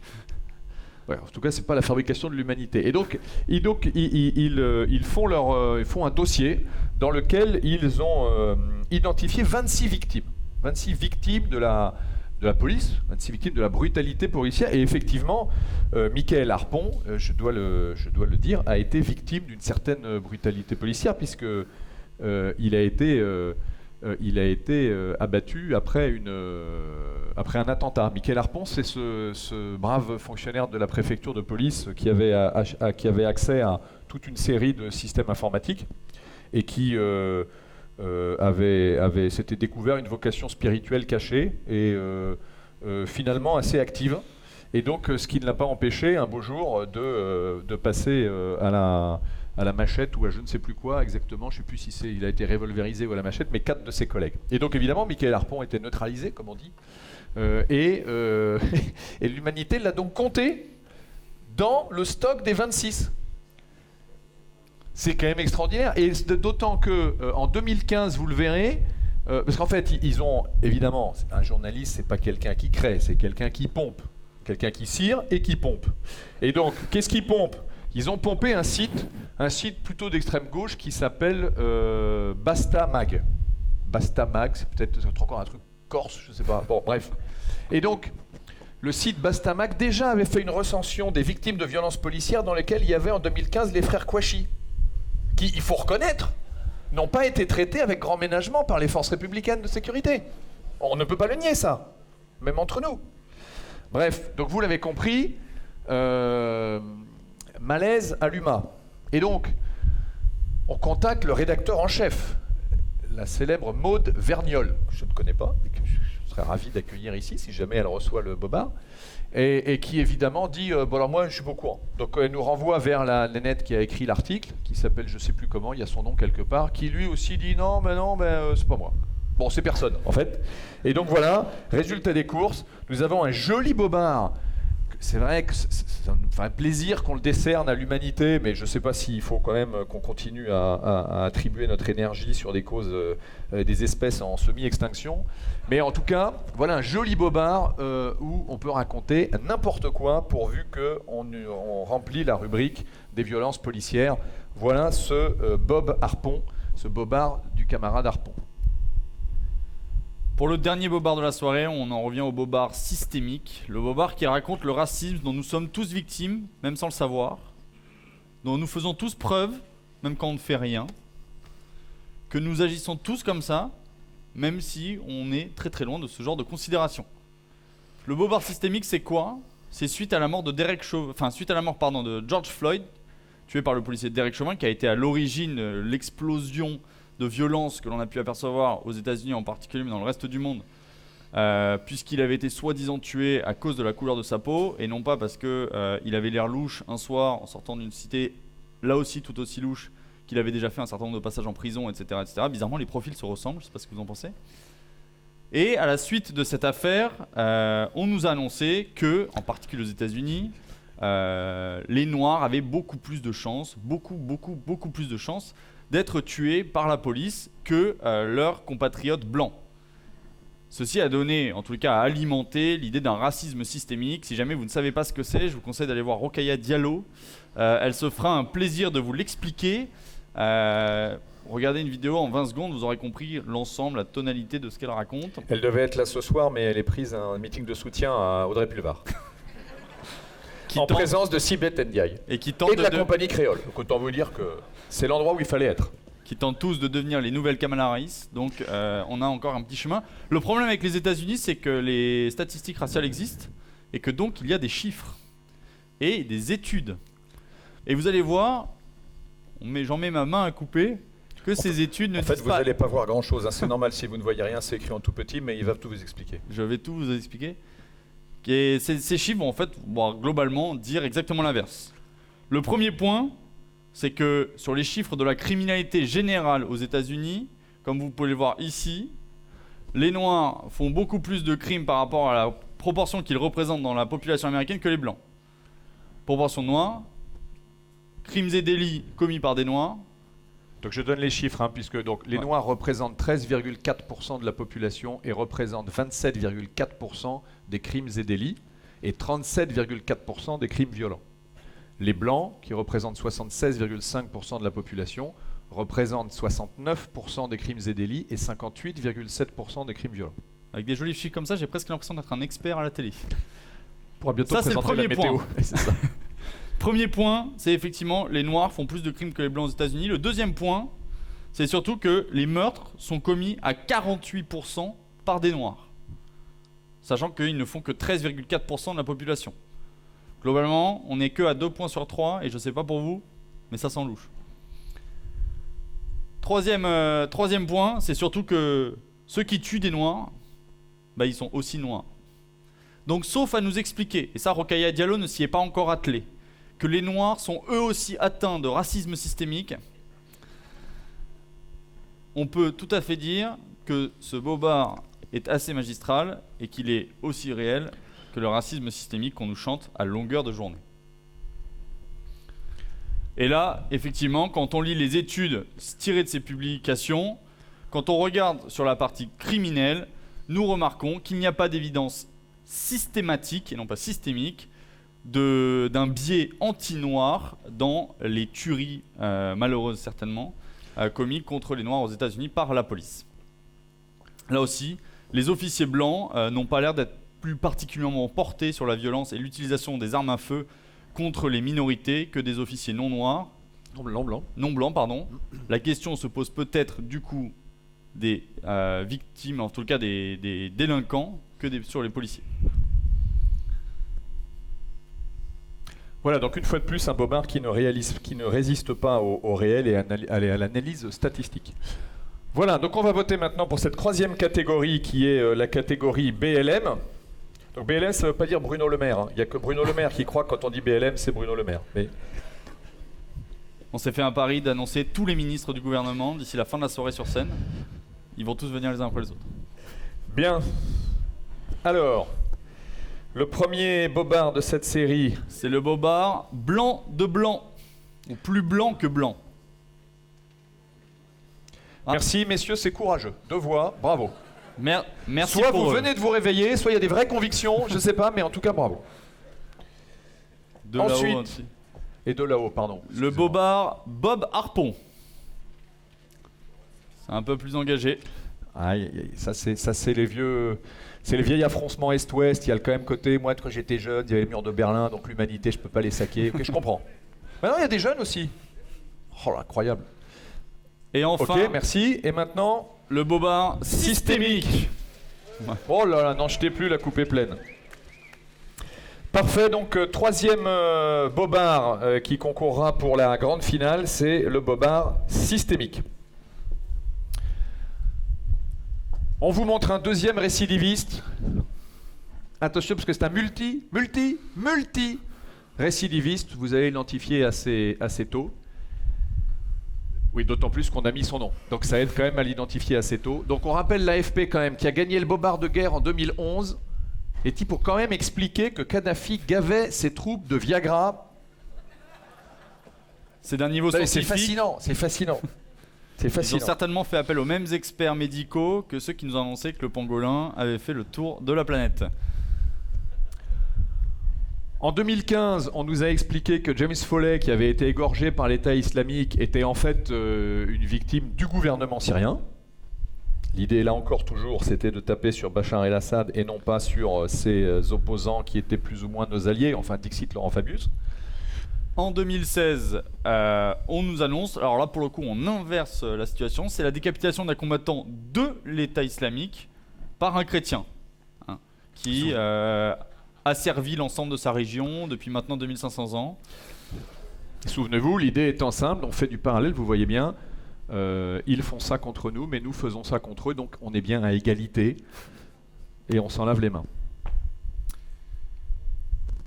En 2019, sur l'ensemble de son œuvre, nous avions cédé à cette facilité de leur remettre un prix pour sa fidèle participation au Bobard d'Or, puisque c'est vrai que l'AFP est présente chaque année avec des prix. Et cette année, voilà, c'est le Bobard carcéral de l'année dernière. Ça n'aura pas suffi. Rappelez-vous, où ils avaient dénoncé des pratiques dans l'univers carcéral pour les attribuer à Trump, alors qu'en fait, elles avaient eu lieu sous l'ère Obama. Et voilà donc pour cette AFP que nous nourrissons consciencieusement avec nos impôts.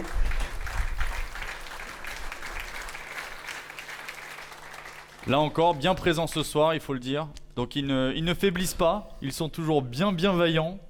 Et on compte sur eux l'année prochaine, comme on compte sur vous.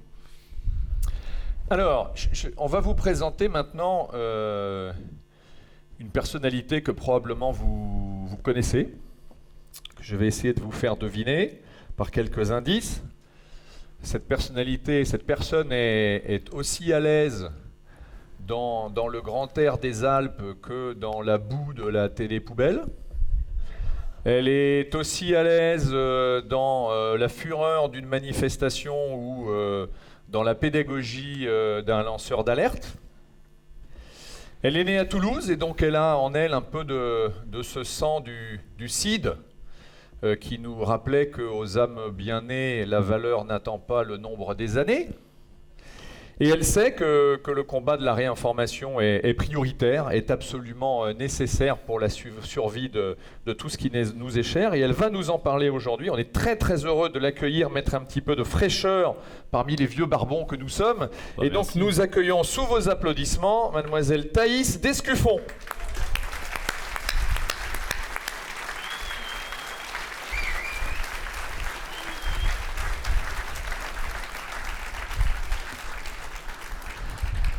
À qui donc nous donnons la parole pour le temps qui lui conviendra pour qu'elle nous parle de son projet. Bonsoir à tous. L'enjeu de l'influence idéologique de la jeunesse, c'est une lutte à mort. Et je pèse mes mots. C'est d'ailleurs pour cette raison que les politiques et les médias tentent de nous faire taire et nous mentent sans arrêt. Une grande partie d'entre eux mentent donc. Ici, vous le savez, j'ai pas besoin de vous l'expliquer. Alors ce soir, c'est le temps de la dénonciation. Et d'ailleurs, cette soirée des Bobards d'Or, qui est un succès chaque année, en plus d'être très amusante, elle est très utile pour revenir sur les pires mensonges des médias. L'humour, c'est une arme incroyablement efficace contre nos adversaires, puisqu'ils nous empêchent de parler, ils nous diabolisent, eh bien nous nous moquons de leur hystérie, et cela le rend impuissant.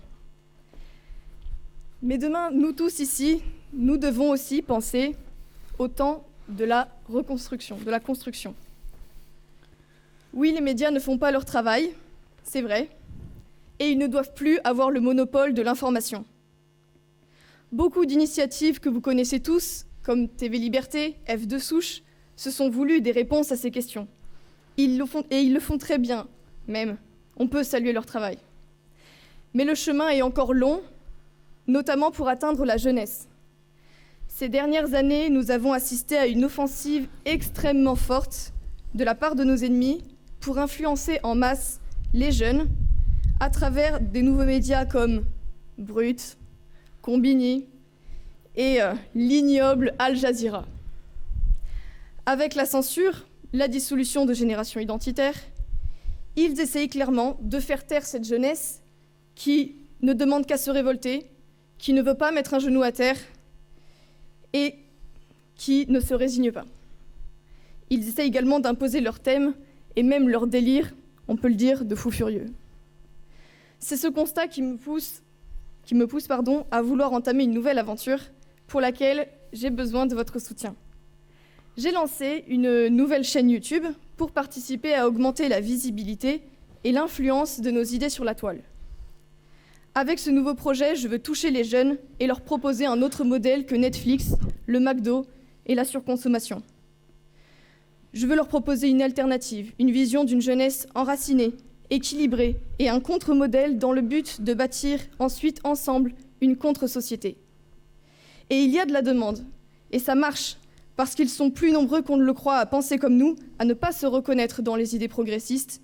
Seulement, ils attendent que d'autres voix s'élèvent pour les entraîner à leur suite. Pour preuve, en à peine une semaine et une seule vidéo, j'ai accumulé 12 000 abonnés et 50 000 vues sur cette unique vidéo. Pour vous dire qu'il y a de la demande.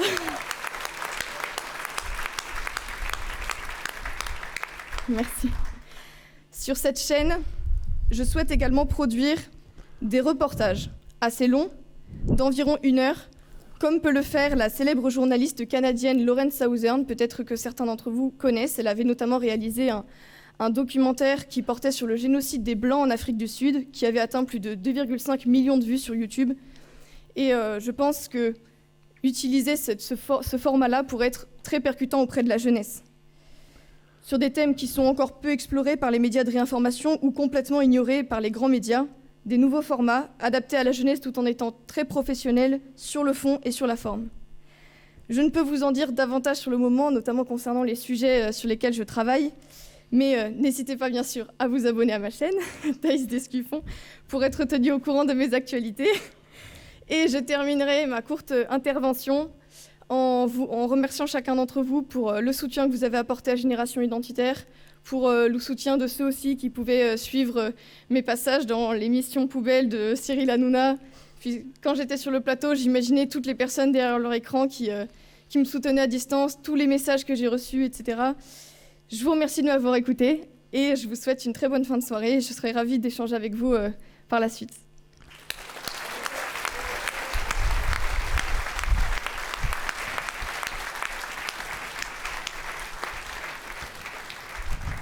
Merci Thaïs. Alors avant de nous quitter, on voudrait savoir comment tu as fait pour, au-delà de te savoir entouré par nos attentions, nos messages, et effectivement, nous étions tous en communion de pensée. Enfin, tous ceux qui regardent régulièrement Cyril Hanouna, bien évidemment, qui sont nombreux dans cette salle. Mais comment as-tu fait pour survivre face à la meute ? C'est une bonne question. Je pense qu'on ne se pose pas tellement la question, d'une part, parce qu'on est tellement pris dans l'émission, il y a de l'adrénaline, il y a du stress, puis on veut tellement bien faire qu'on reste extrêmement concentré. Il vaut mieux pas se poser la question et s'imaginer justement qu'il y a beaucoup de personnes, que ça passe dans beaucoup de foyers de France, parce que sinon, je pense que c'est justement un moyen de perdre ses moyens. Et Surtout, j'ai la chance d'avoir mes camarades militants qui me soutenaient, qui m'ont permis aussi, qui avaient foi en moi, qui avaient confiance en moi pour que je me présente dans cette émission-là.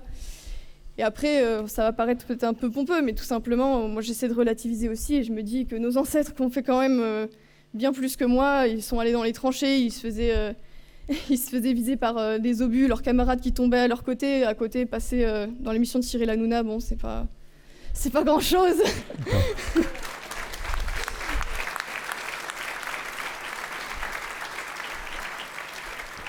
Et on peut souligner également que ton humilité ne le dira peut-être pas, que régulièrement tu continues à te former, et c'est ça qui fait aussi que tu as une très bonne technique. Et c'est important même quand on est une petite star dans son milieu, ce que tu es et deviens, de toujours avoir l'humilité de se former et de s'instruire pour vaincre. Merci en tout cas Thaïs d'être venue nous voir ce soir.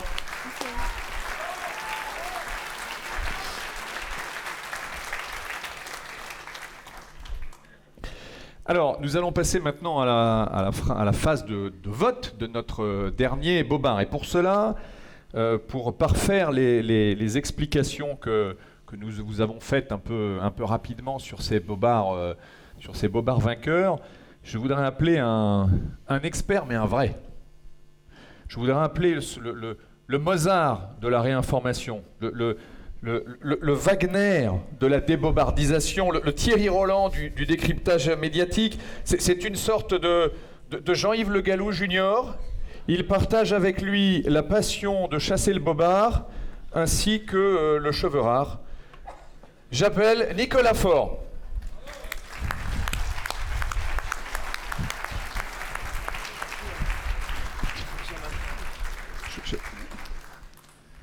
Je mets un genou à terre parce que j'ai fait de la chauvophobie. Ouais, et ça, c'est pas bien du tout, effectivement. Bonsoir à tous.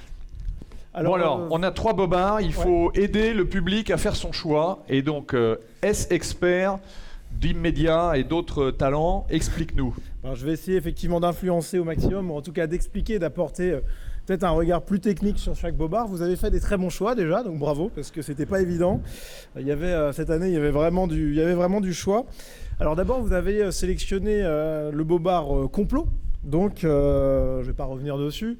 Mais ce qui est intéressant avec ce bobard complot, donc finalement ceux qui doutent de la légitimité de la victoire de Joe Biden, que ce soit par d'éventuelles fraudes ou alors par une éventuelle collusion entre GAFA, grands syndicats, grandes entreprises, etc., pour contrer Trump, tous ceux qui doutaient de la légitimité de cette victoire-là étaient traités de complotistes. Alors, les médias, on l'a vu, ont traité ça. Moi, j'appelle ça un espèce d'argument d'autorité, mais tout en louvoyant. Enfin, ils sont un peu des marins, les médias qui sont contre le vent et qui en fait ne disent pas les choses eux-mêmes, mais qui s'appuient sur des experts qui parlent de complot, etc. Des experts du complotisme, etc. Et surtout qui ont un argument finalement béton, c'est de dire vous êtes des crétins, vous n'y connaissez rien, évidemment que c'est impossible, et d'ailleurs c'est tellement évidemment impossible qu'on ne va pas faire d'enquête, tout simplement, ça serait beaucoup trop simple. Donc ça c'est vraiment extraordinaire quand on y pense, c'est-à-dire qu'ils vous disent mais non mais évidemment qu'il n'y a pas de complot, ça serait tellement énorme. Du coup, nous, on se pose les questions, on dit oui, mais quand même, il y a des choses qui ne vont pas. Le vote par correspondance en France a été interdit. Et puis, les GAFA n'ont pas été complètement neutres sur cette histoire-là. Et les médias balayent ça d'un revers de main en disant non, vous êtes des complotistes, vous êtes des crétins, vous êtes des nazes. Et ce qui est extraordinaire, c'est que on a cet article du Time qui est vraiment fou. Vraiment, je vous invite à le lire. Il est très long, vraiment très long, mais il explique concrètement ce qui s'est passé. Oui, tout ce que disaient les complotistes était absolument vrai. Oui, il y a eu collusion entre des grands syndicats professionnels, entre des GAFA qui ont mis en avant certains contenus plus que d'autres, etc. Et on a même ce terme-là qui est employé par le Time. Il y avait bien une cabale secrète contre Donald Trump. Bon, c'est l'évidence même. Mais ce qui est extraordinaire dans ce bobard, c'est vraiment le manque d'enquête des médias. On le voit toutes les semaines sur Immédiat avec Jean-Yves. Hein, c'est pas nouveau pour ceux qui regardent l'émission. Mais sur ce bobard, c'est particulièrement hallucinant. C'est un bobard qui est spectaculaire et surtout qui était très compliqué à prouver. Vraiment très compliqué à prouver. Et ce sont les médias eux-mêmes qui fort d'un sentiment de supériorité, mais extraordinaire, l'ont avoué. Enfin, je ne sais pas si vous vous rendez compte, parce que montrer la collusion entre les GAFA et les opposants à Trump, théoriquement, c'est quasiment impossible. Mais eux-mêmes l'ont avoué. Ils disent, oui, on a fait des dîners avec les gars en leur demandant de faire pression sur la diffusion des contenus, etc. Donc, ils ont eux-mêmes prouvé ce bobard. C'est extraordinaire. Donc c'est à la fois le bobard de l'arrogance aussi. Ouais, c'est exactement ça. C'est l'arrogance, déjà, de nier le fait qu'on puisse se poser des questions. Et en plus, l'arrogance de reconnaître, finalement, 2 semaines plus tard, ouais, bah en fait, vous aviez raison. Bon. Donc ça, c'était le premier bobard. Oui, mais applaudissez-le, bien sûr. Enfin, voyons. Non, parce qu'on te voit tout le temps sur Immédiat et on peut pas t'applaudir. Moi, je le fais devant mon écran parce que je suis un fan, mais on n'a pas l'occasion de le faire. Donc là, on a l'occasion de le faire, c'est bien. Je penserai à toi dans la prochaine émission. Deuxième bobard sur la catégorie Bobide 19. Vous avez donc élu le bobard Lancet. Et là aussi, c'est un excellent choix, vraiment excellent. Donc cette fausse étude complètement bidonnée de manière extrêmement grossière. Hein. La preuve, bon, Jean-Yves Le Gallou, vous connaissez bien, dès l'apparition de l'enquête, il a regardé 2-3 tableaux, il a dit oui, ça me paraît très bizarre quand même. Alors Jean-Yves, bon, je vais pas... Aussi brillant qu'Emmanuel Macron, il lit un livre et il connaît tout sur le sujet. Oh là là. Non, mais je vais pas faire insulte à Jean-Yves en disant que c'est pas un spécialiste scientifique, etc. Mais dès le début, il m'a bluffé en disant ah, ça sent mauvais. Donc si Jean-Yves Le Gallou, qui n'est pas expert, le comprenait, il y avait d'autres personnes qui auraient dû le comprendre aussi. Ça n'a pas été fait. Et surtout, c'est un bobard typique de ce qu'on peut appeler le matraquage médiatique, parce que pensez bien que quelques heures après la publication dans le Lancet, c'était en une du JT de 20h de TF1 et de France 2. C'est hallucinant. Enfin, je ne sais pas si vous vous rendez compte, mais c'est nous qui suivons bien les médias toutes les semaines. C'est extraordinaire cette mise en lumière médiatique pour une étude toute nouvelle, surtout sur un sujet très technique. Les 2 JT cumulés, c'est près de 11 millions de téléspectateurs en moyenne. C'est gigantesque. C'est un Français sur 6 qui a regardé cette information. Prime time, l'ouverture, c'était le premier sujet à la une. Enfin, c'est lunaire. Et donc, on a eu là-bas encore un argument d'autorité. Hein. On s'abrite derrière le Lancet, on met en avant. C'est quand même un bobard qui est exceptionnel. Je ne reviens pas sur le côté technique et le côté bidonnage qui est là aussi gaguesque, avec des photos d'une des personnes qui étaient chargées de l'étude qui apparaît dans des tenues très légères dans une pièce de Las Vegas. Bon, passons. Mais ce qui fait douter un peu de son sérieux scientifique, même si bon... rien à voir. Oui, c'est vrai, peut-être rien à voir, mais on devrait avoir quelques doutes quand même. Moi, j'ai des infos sur... Enfin bon, bah continue. Non, mais en tout cas, ce qui est incroyable dans ce bobard, c'est vraiment le matraquage médiatique massif. Pensez les 2 JT plus l'ensemble de la presse, c'est vraiment extraordinaire. Et donc, vous avez fait un excellent choix. Bravo à vous.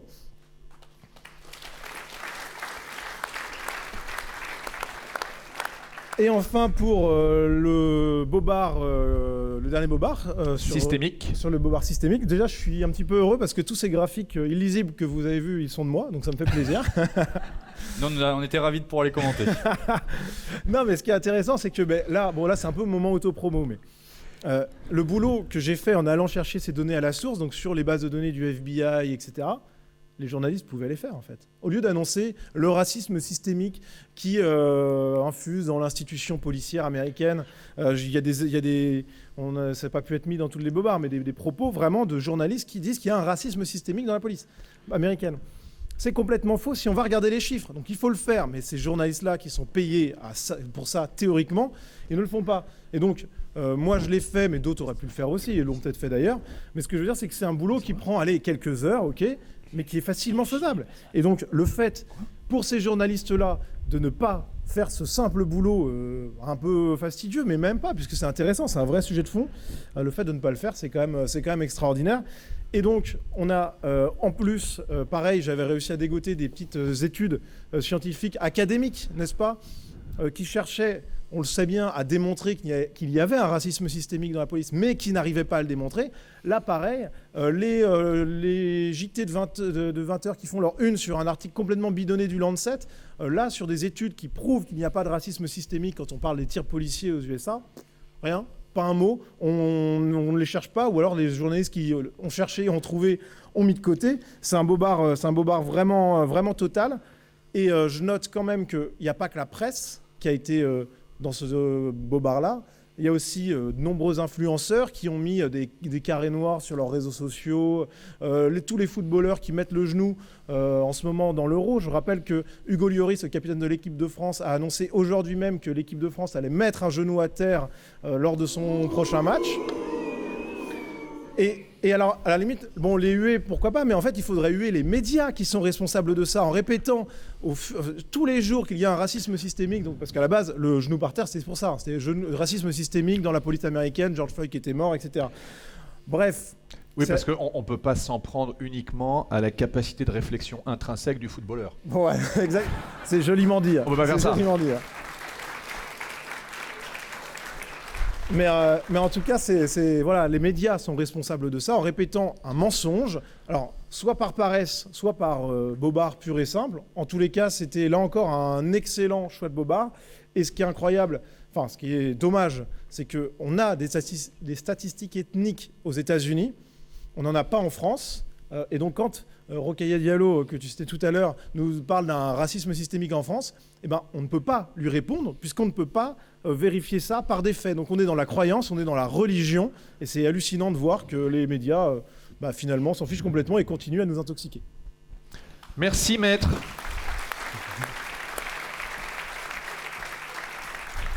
Maintenant que tu as éclairé la salle, nous allons voir ce que le public, dans sa grande sagesse, puisque le peuple souverain a toujours raison.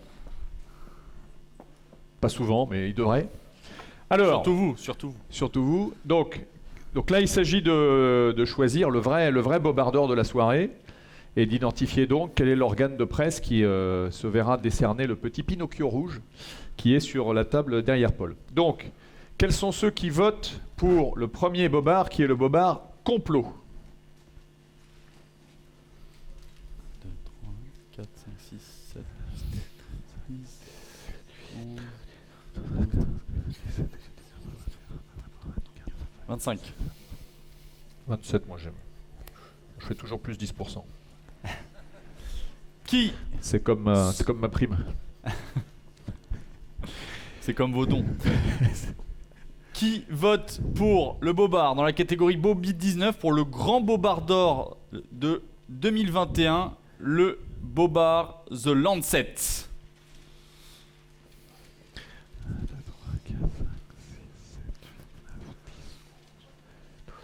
3 à droite aussi.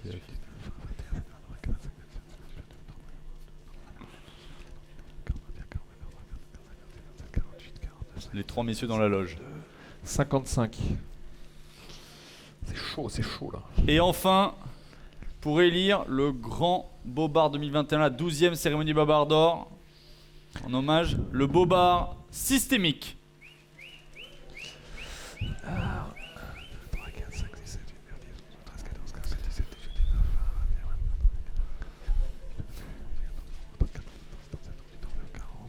Belle façon de remercier. C'est vous qui avez gagné. Bravo.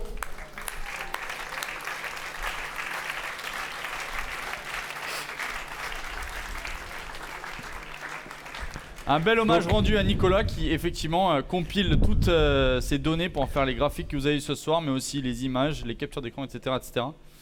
Donc le bobard de bronze est décerné au bobard sur le complot. Alors malheureusement c'est un bobard collectif puisque objectivement c'est toute la presse française qui s'est rendue coupable de bobardise et donc ils ont un bobard de bronze, mais ça fait un ça fait un pour chacun hein, parce que nous tenons les comptes scrupuleusement et donc ils pourront être dans les récidivistes de l'année prochaine. Donc merci la presse française pour ce bobard sur le complot. Vous avez été vus, vous serez pris et pendus. Bobard d'argent pour les journaux télévisés de TF1 et de France 2, avec leurs inénarrables présentateurs à Palmolive, là, qui se sont vautrés dans l'alignement sur la pitrerie du Lancet. Donc le bobard Lancet et bobard d'argent 2021, mention spéciale France 2 et TF1.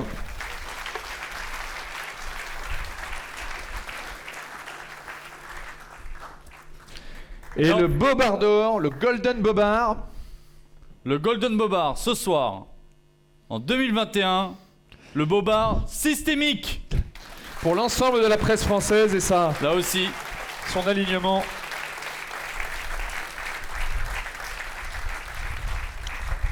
Et donc un bénévole de chez Polémia va se charger d'aller distribuer le Bobard d'or à l'ensemble de la presse française. Il en a donc pour les 6 prochains mois. Vous vous en doutez, les dons ne pleuvent pas chez Polémia comme ils pleuvent sur le reste de la presse française. D'ailleurs, Philippe, tu me confirmeras, mais je crois que cette année, on a reçu 0. Pas en dons, mais en... Ah non, de l'État. Et donc, oui, parce que donc évidemment 0 aide de l'État. En revanche, savez-vous que grâce à la dictature sanitaire et à l'enfermement, que les Français ont globalement augmenté de près de 4% leurs dons aux associations en 2020. Les Français sont pétés de thunes. Et je pense que... Enfin bref. Tu voulais dire quelque chose sur les dons? J'allais dire quelque chose sur les dons. Vous vous en doutez, on a besoin de vos dons, on a besoin de vous. Tous les ans, vous nous aidez énormément, vous faites des très beaux dons, mais cette année, on ne veut pas que vous fassiez seulement de très beaux dons, on veut que vous fassiez des beaux dons, mais qui soient encore plus gros. Et donc pour cela, on a prévu un petit cadeau, ou en tous les cas 10 petits cadeaux, qui vont nous aider nous, mais pas seulement, qui vont aussi aider quelqu'un qui, par sa dignité et...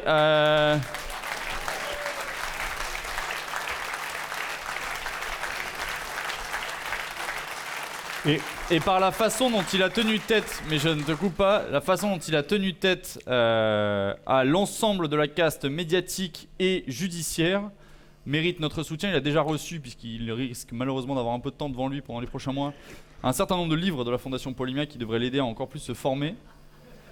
Et donc effectivement, Paul a raison, je voudrais qu'on ait une pensée différente pour 2 personnes.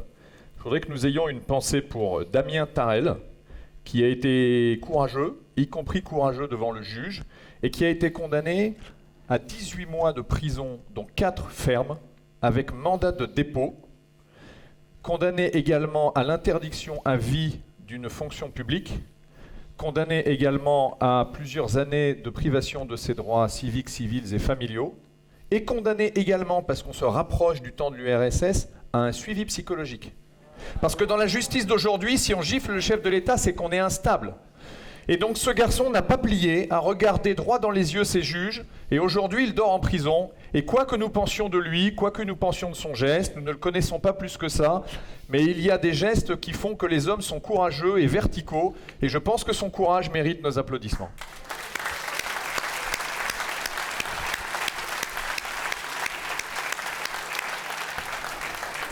Et je voudrais que nous ayons une pensée pour une autre personne qui s'appelle Alex Perrin.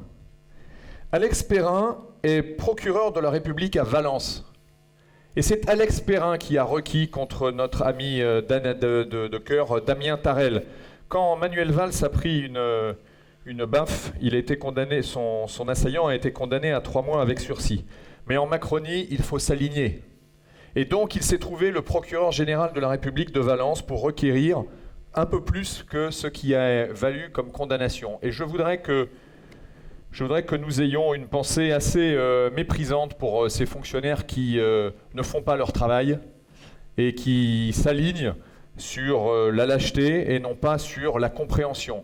Un minimum de discernement aurait permis à monsieur le procureur général de la République de se poser la question de qui en France et pour quel délit on condamne à 4 mois de prison ferme avec mandat de dépôt.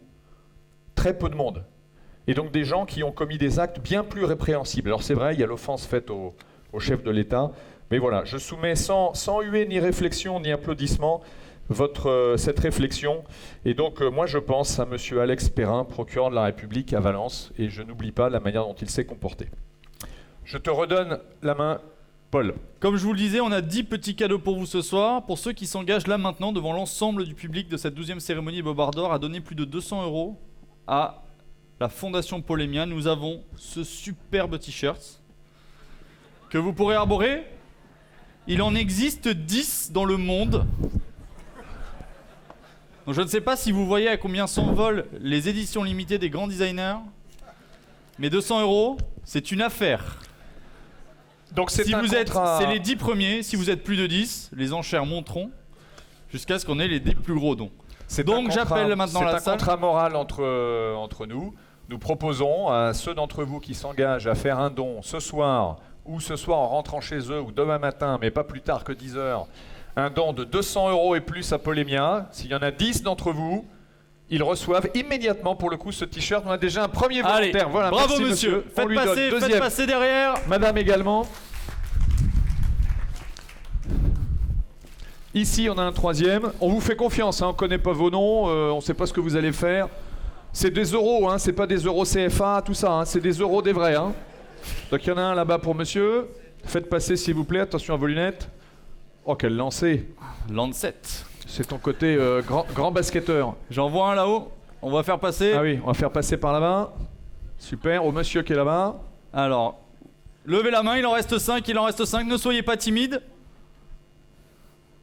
Bravo monsieur ici. Faites passer s'il vous plaît. Attention, oui. Alors, un là-haut. Est-ce qu'il y en a encore? Attention. Ici là, monsieur ici là. Bravo, bravo tous. Il en reste quelques-uns, il en reste 3. On ne faiblit pas tout de suite. Ici monsieur. Bravo monsieur. Bravo. En plus c'est pile votre taille celui-là, vous verrez. Pour l'été ça va être parfait. Allez, ici à droite. Bravo. Allez, et le dernier, sera pour... c'est la dernière occasion, ne lâchez pas. Là-haut, là-haut. Ah, bravo madame. Attends, rien. Merci beaucoup, merci à vous. On compte sur vous, on vous remercie beaucoup pour cet engagement. Nous sommes entre gens de bonne foi et de vieille fidélité, donc on vous fait parfaitement confiance. Ça ne veut pas dire que tous ceux qui sont en dessous de 200 € ne peuvent pas faire des dons. Hein, ça n'exonère pas les autres. J'en profite, puisque nous sommes sur le volet financier, pour saluer, je ne sais pas où elle est, notre méritoire historique et courageuse trésorière, notre amie Françoise. Où est Françoise? Françoise est là. Françoise, lève-toi s'il te plaît. Voilà Françoise qui n'a pas encore son t-shirt, mais ça va venir. On t'embrasse Françoise.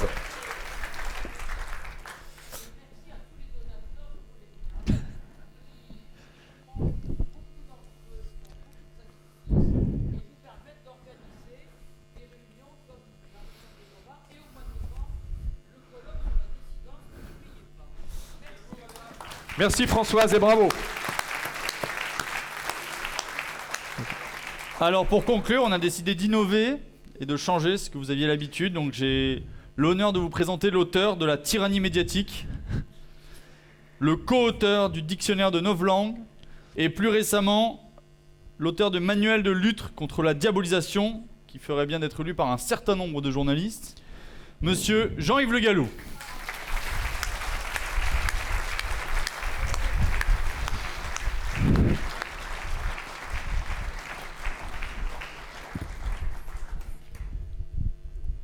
Je voudrais d'abord remercier et féliciter Philippe et Paul pour l'animation de la soirée. Oui, c'est vrai ça.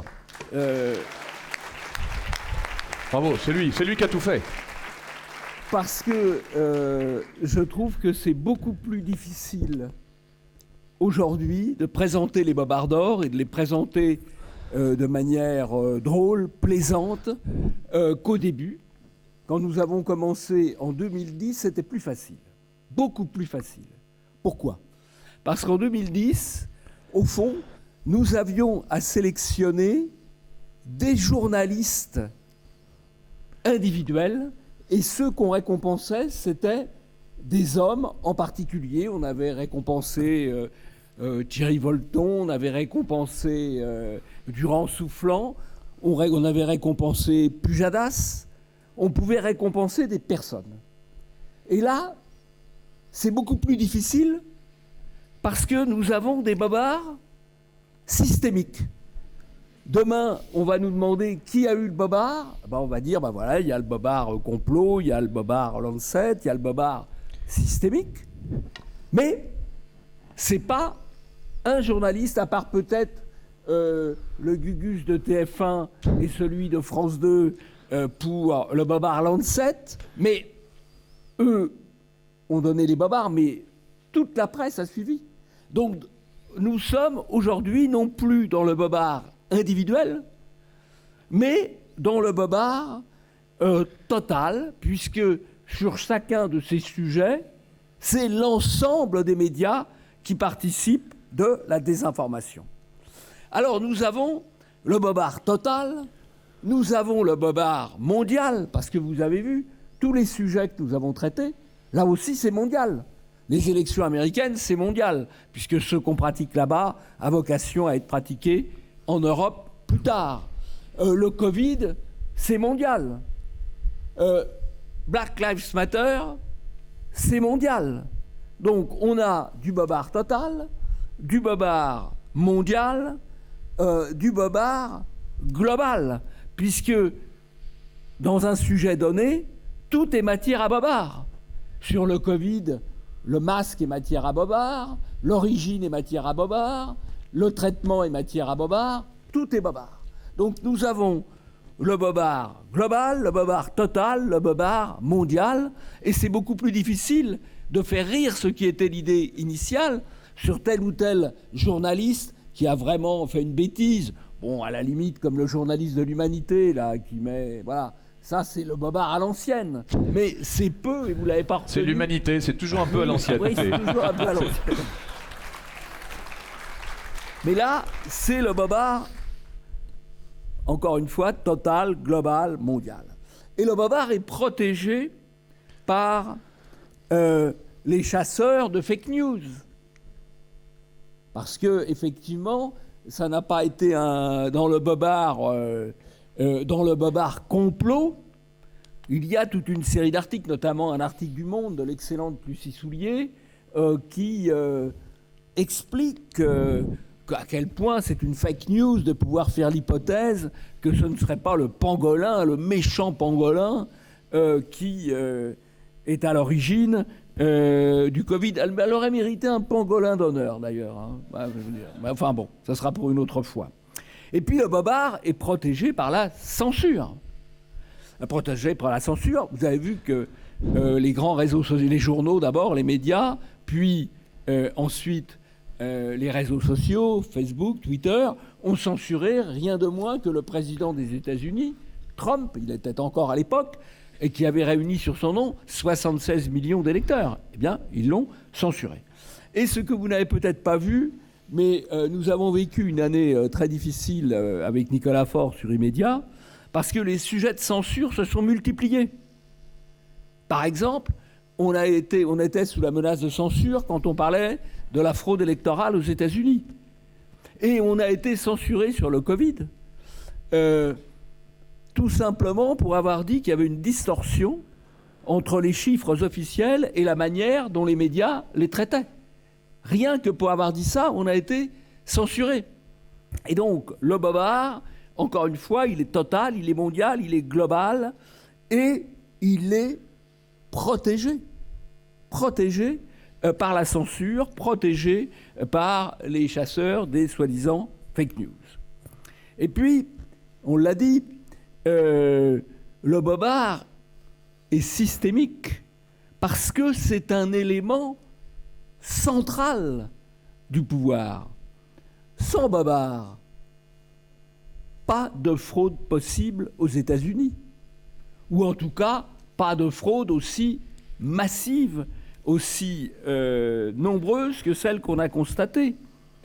Sans bobard, pas de wokisme, cette espèce d'idéologie qu'on nous impose au nom de la lutte contre le racisme systémique. Il y a quand même eu un bon côté, c'est le genou en terre pour chomophobie.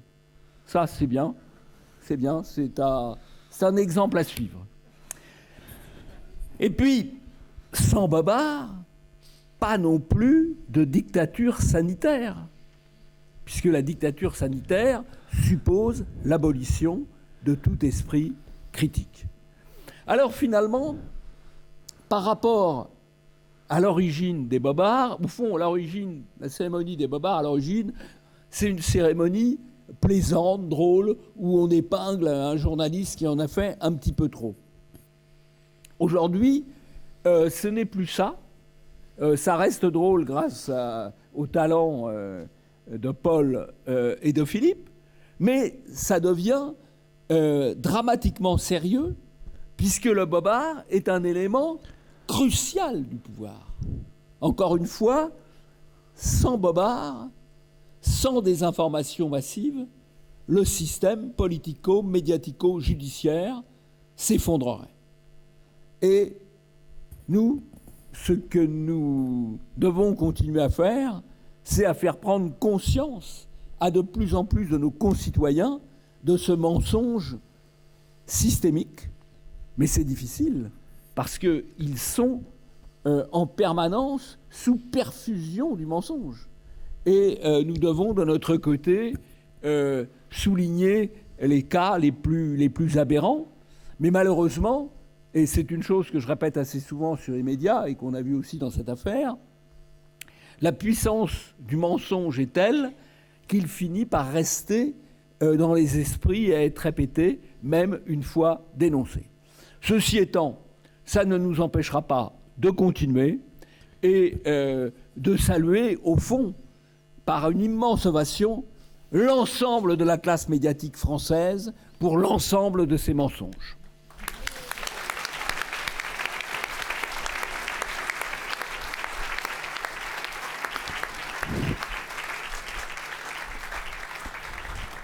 Merci Jean-Yves, merci à vous tous, mesdames, mesdemoiselles, messieurs. Un grand merci à Paul pour ton animation et tout le travail de préparation. Un grand merci à l'équipe technique, je ne les nomme pas, mais ils savent qu'on pense à eux, qui ont accompli un travail extraordinaire.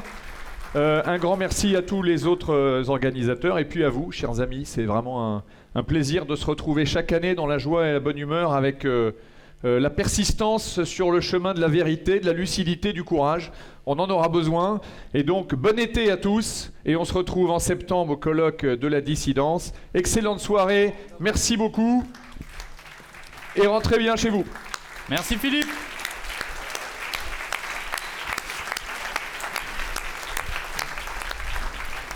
Donc à la sortie, vous pourrez acheter des bouquins, faire des dons et loucher sur le t-shirt du gars qui l'a eu et pas vous. Voilà.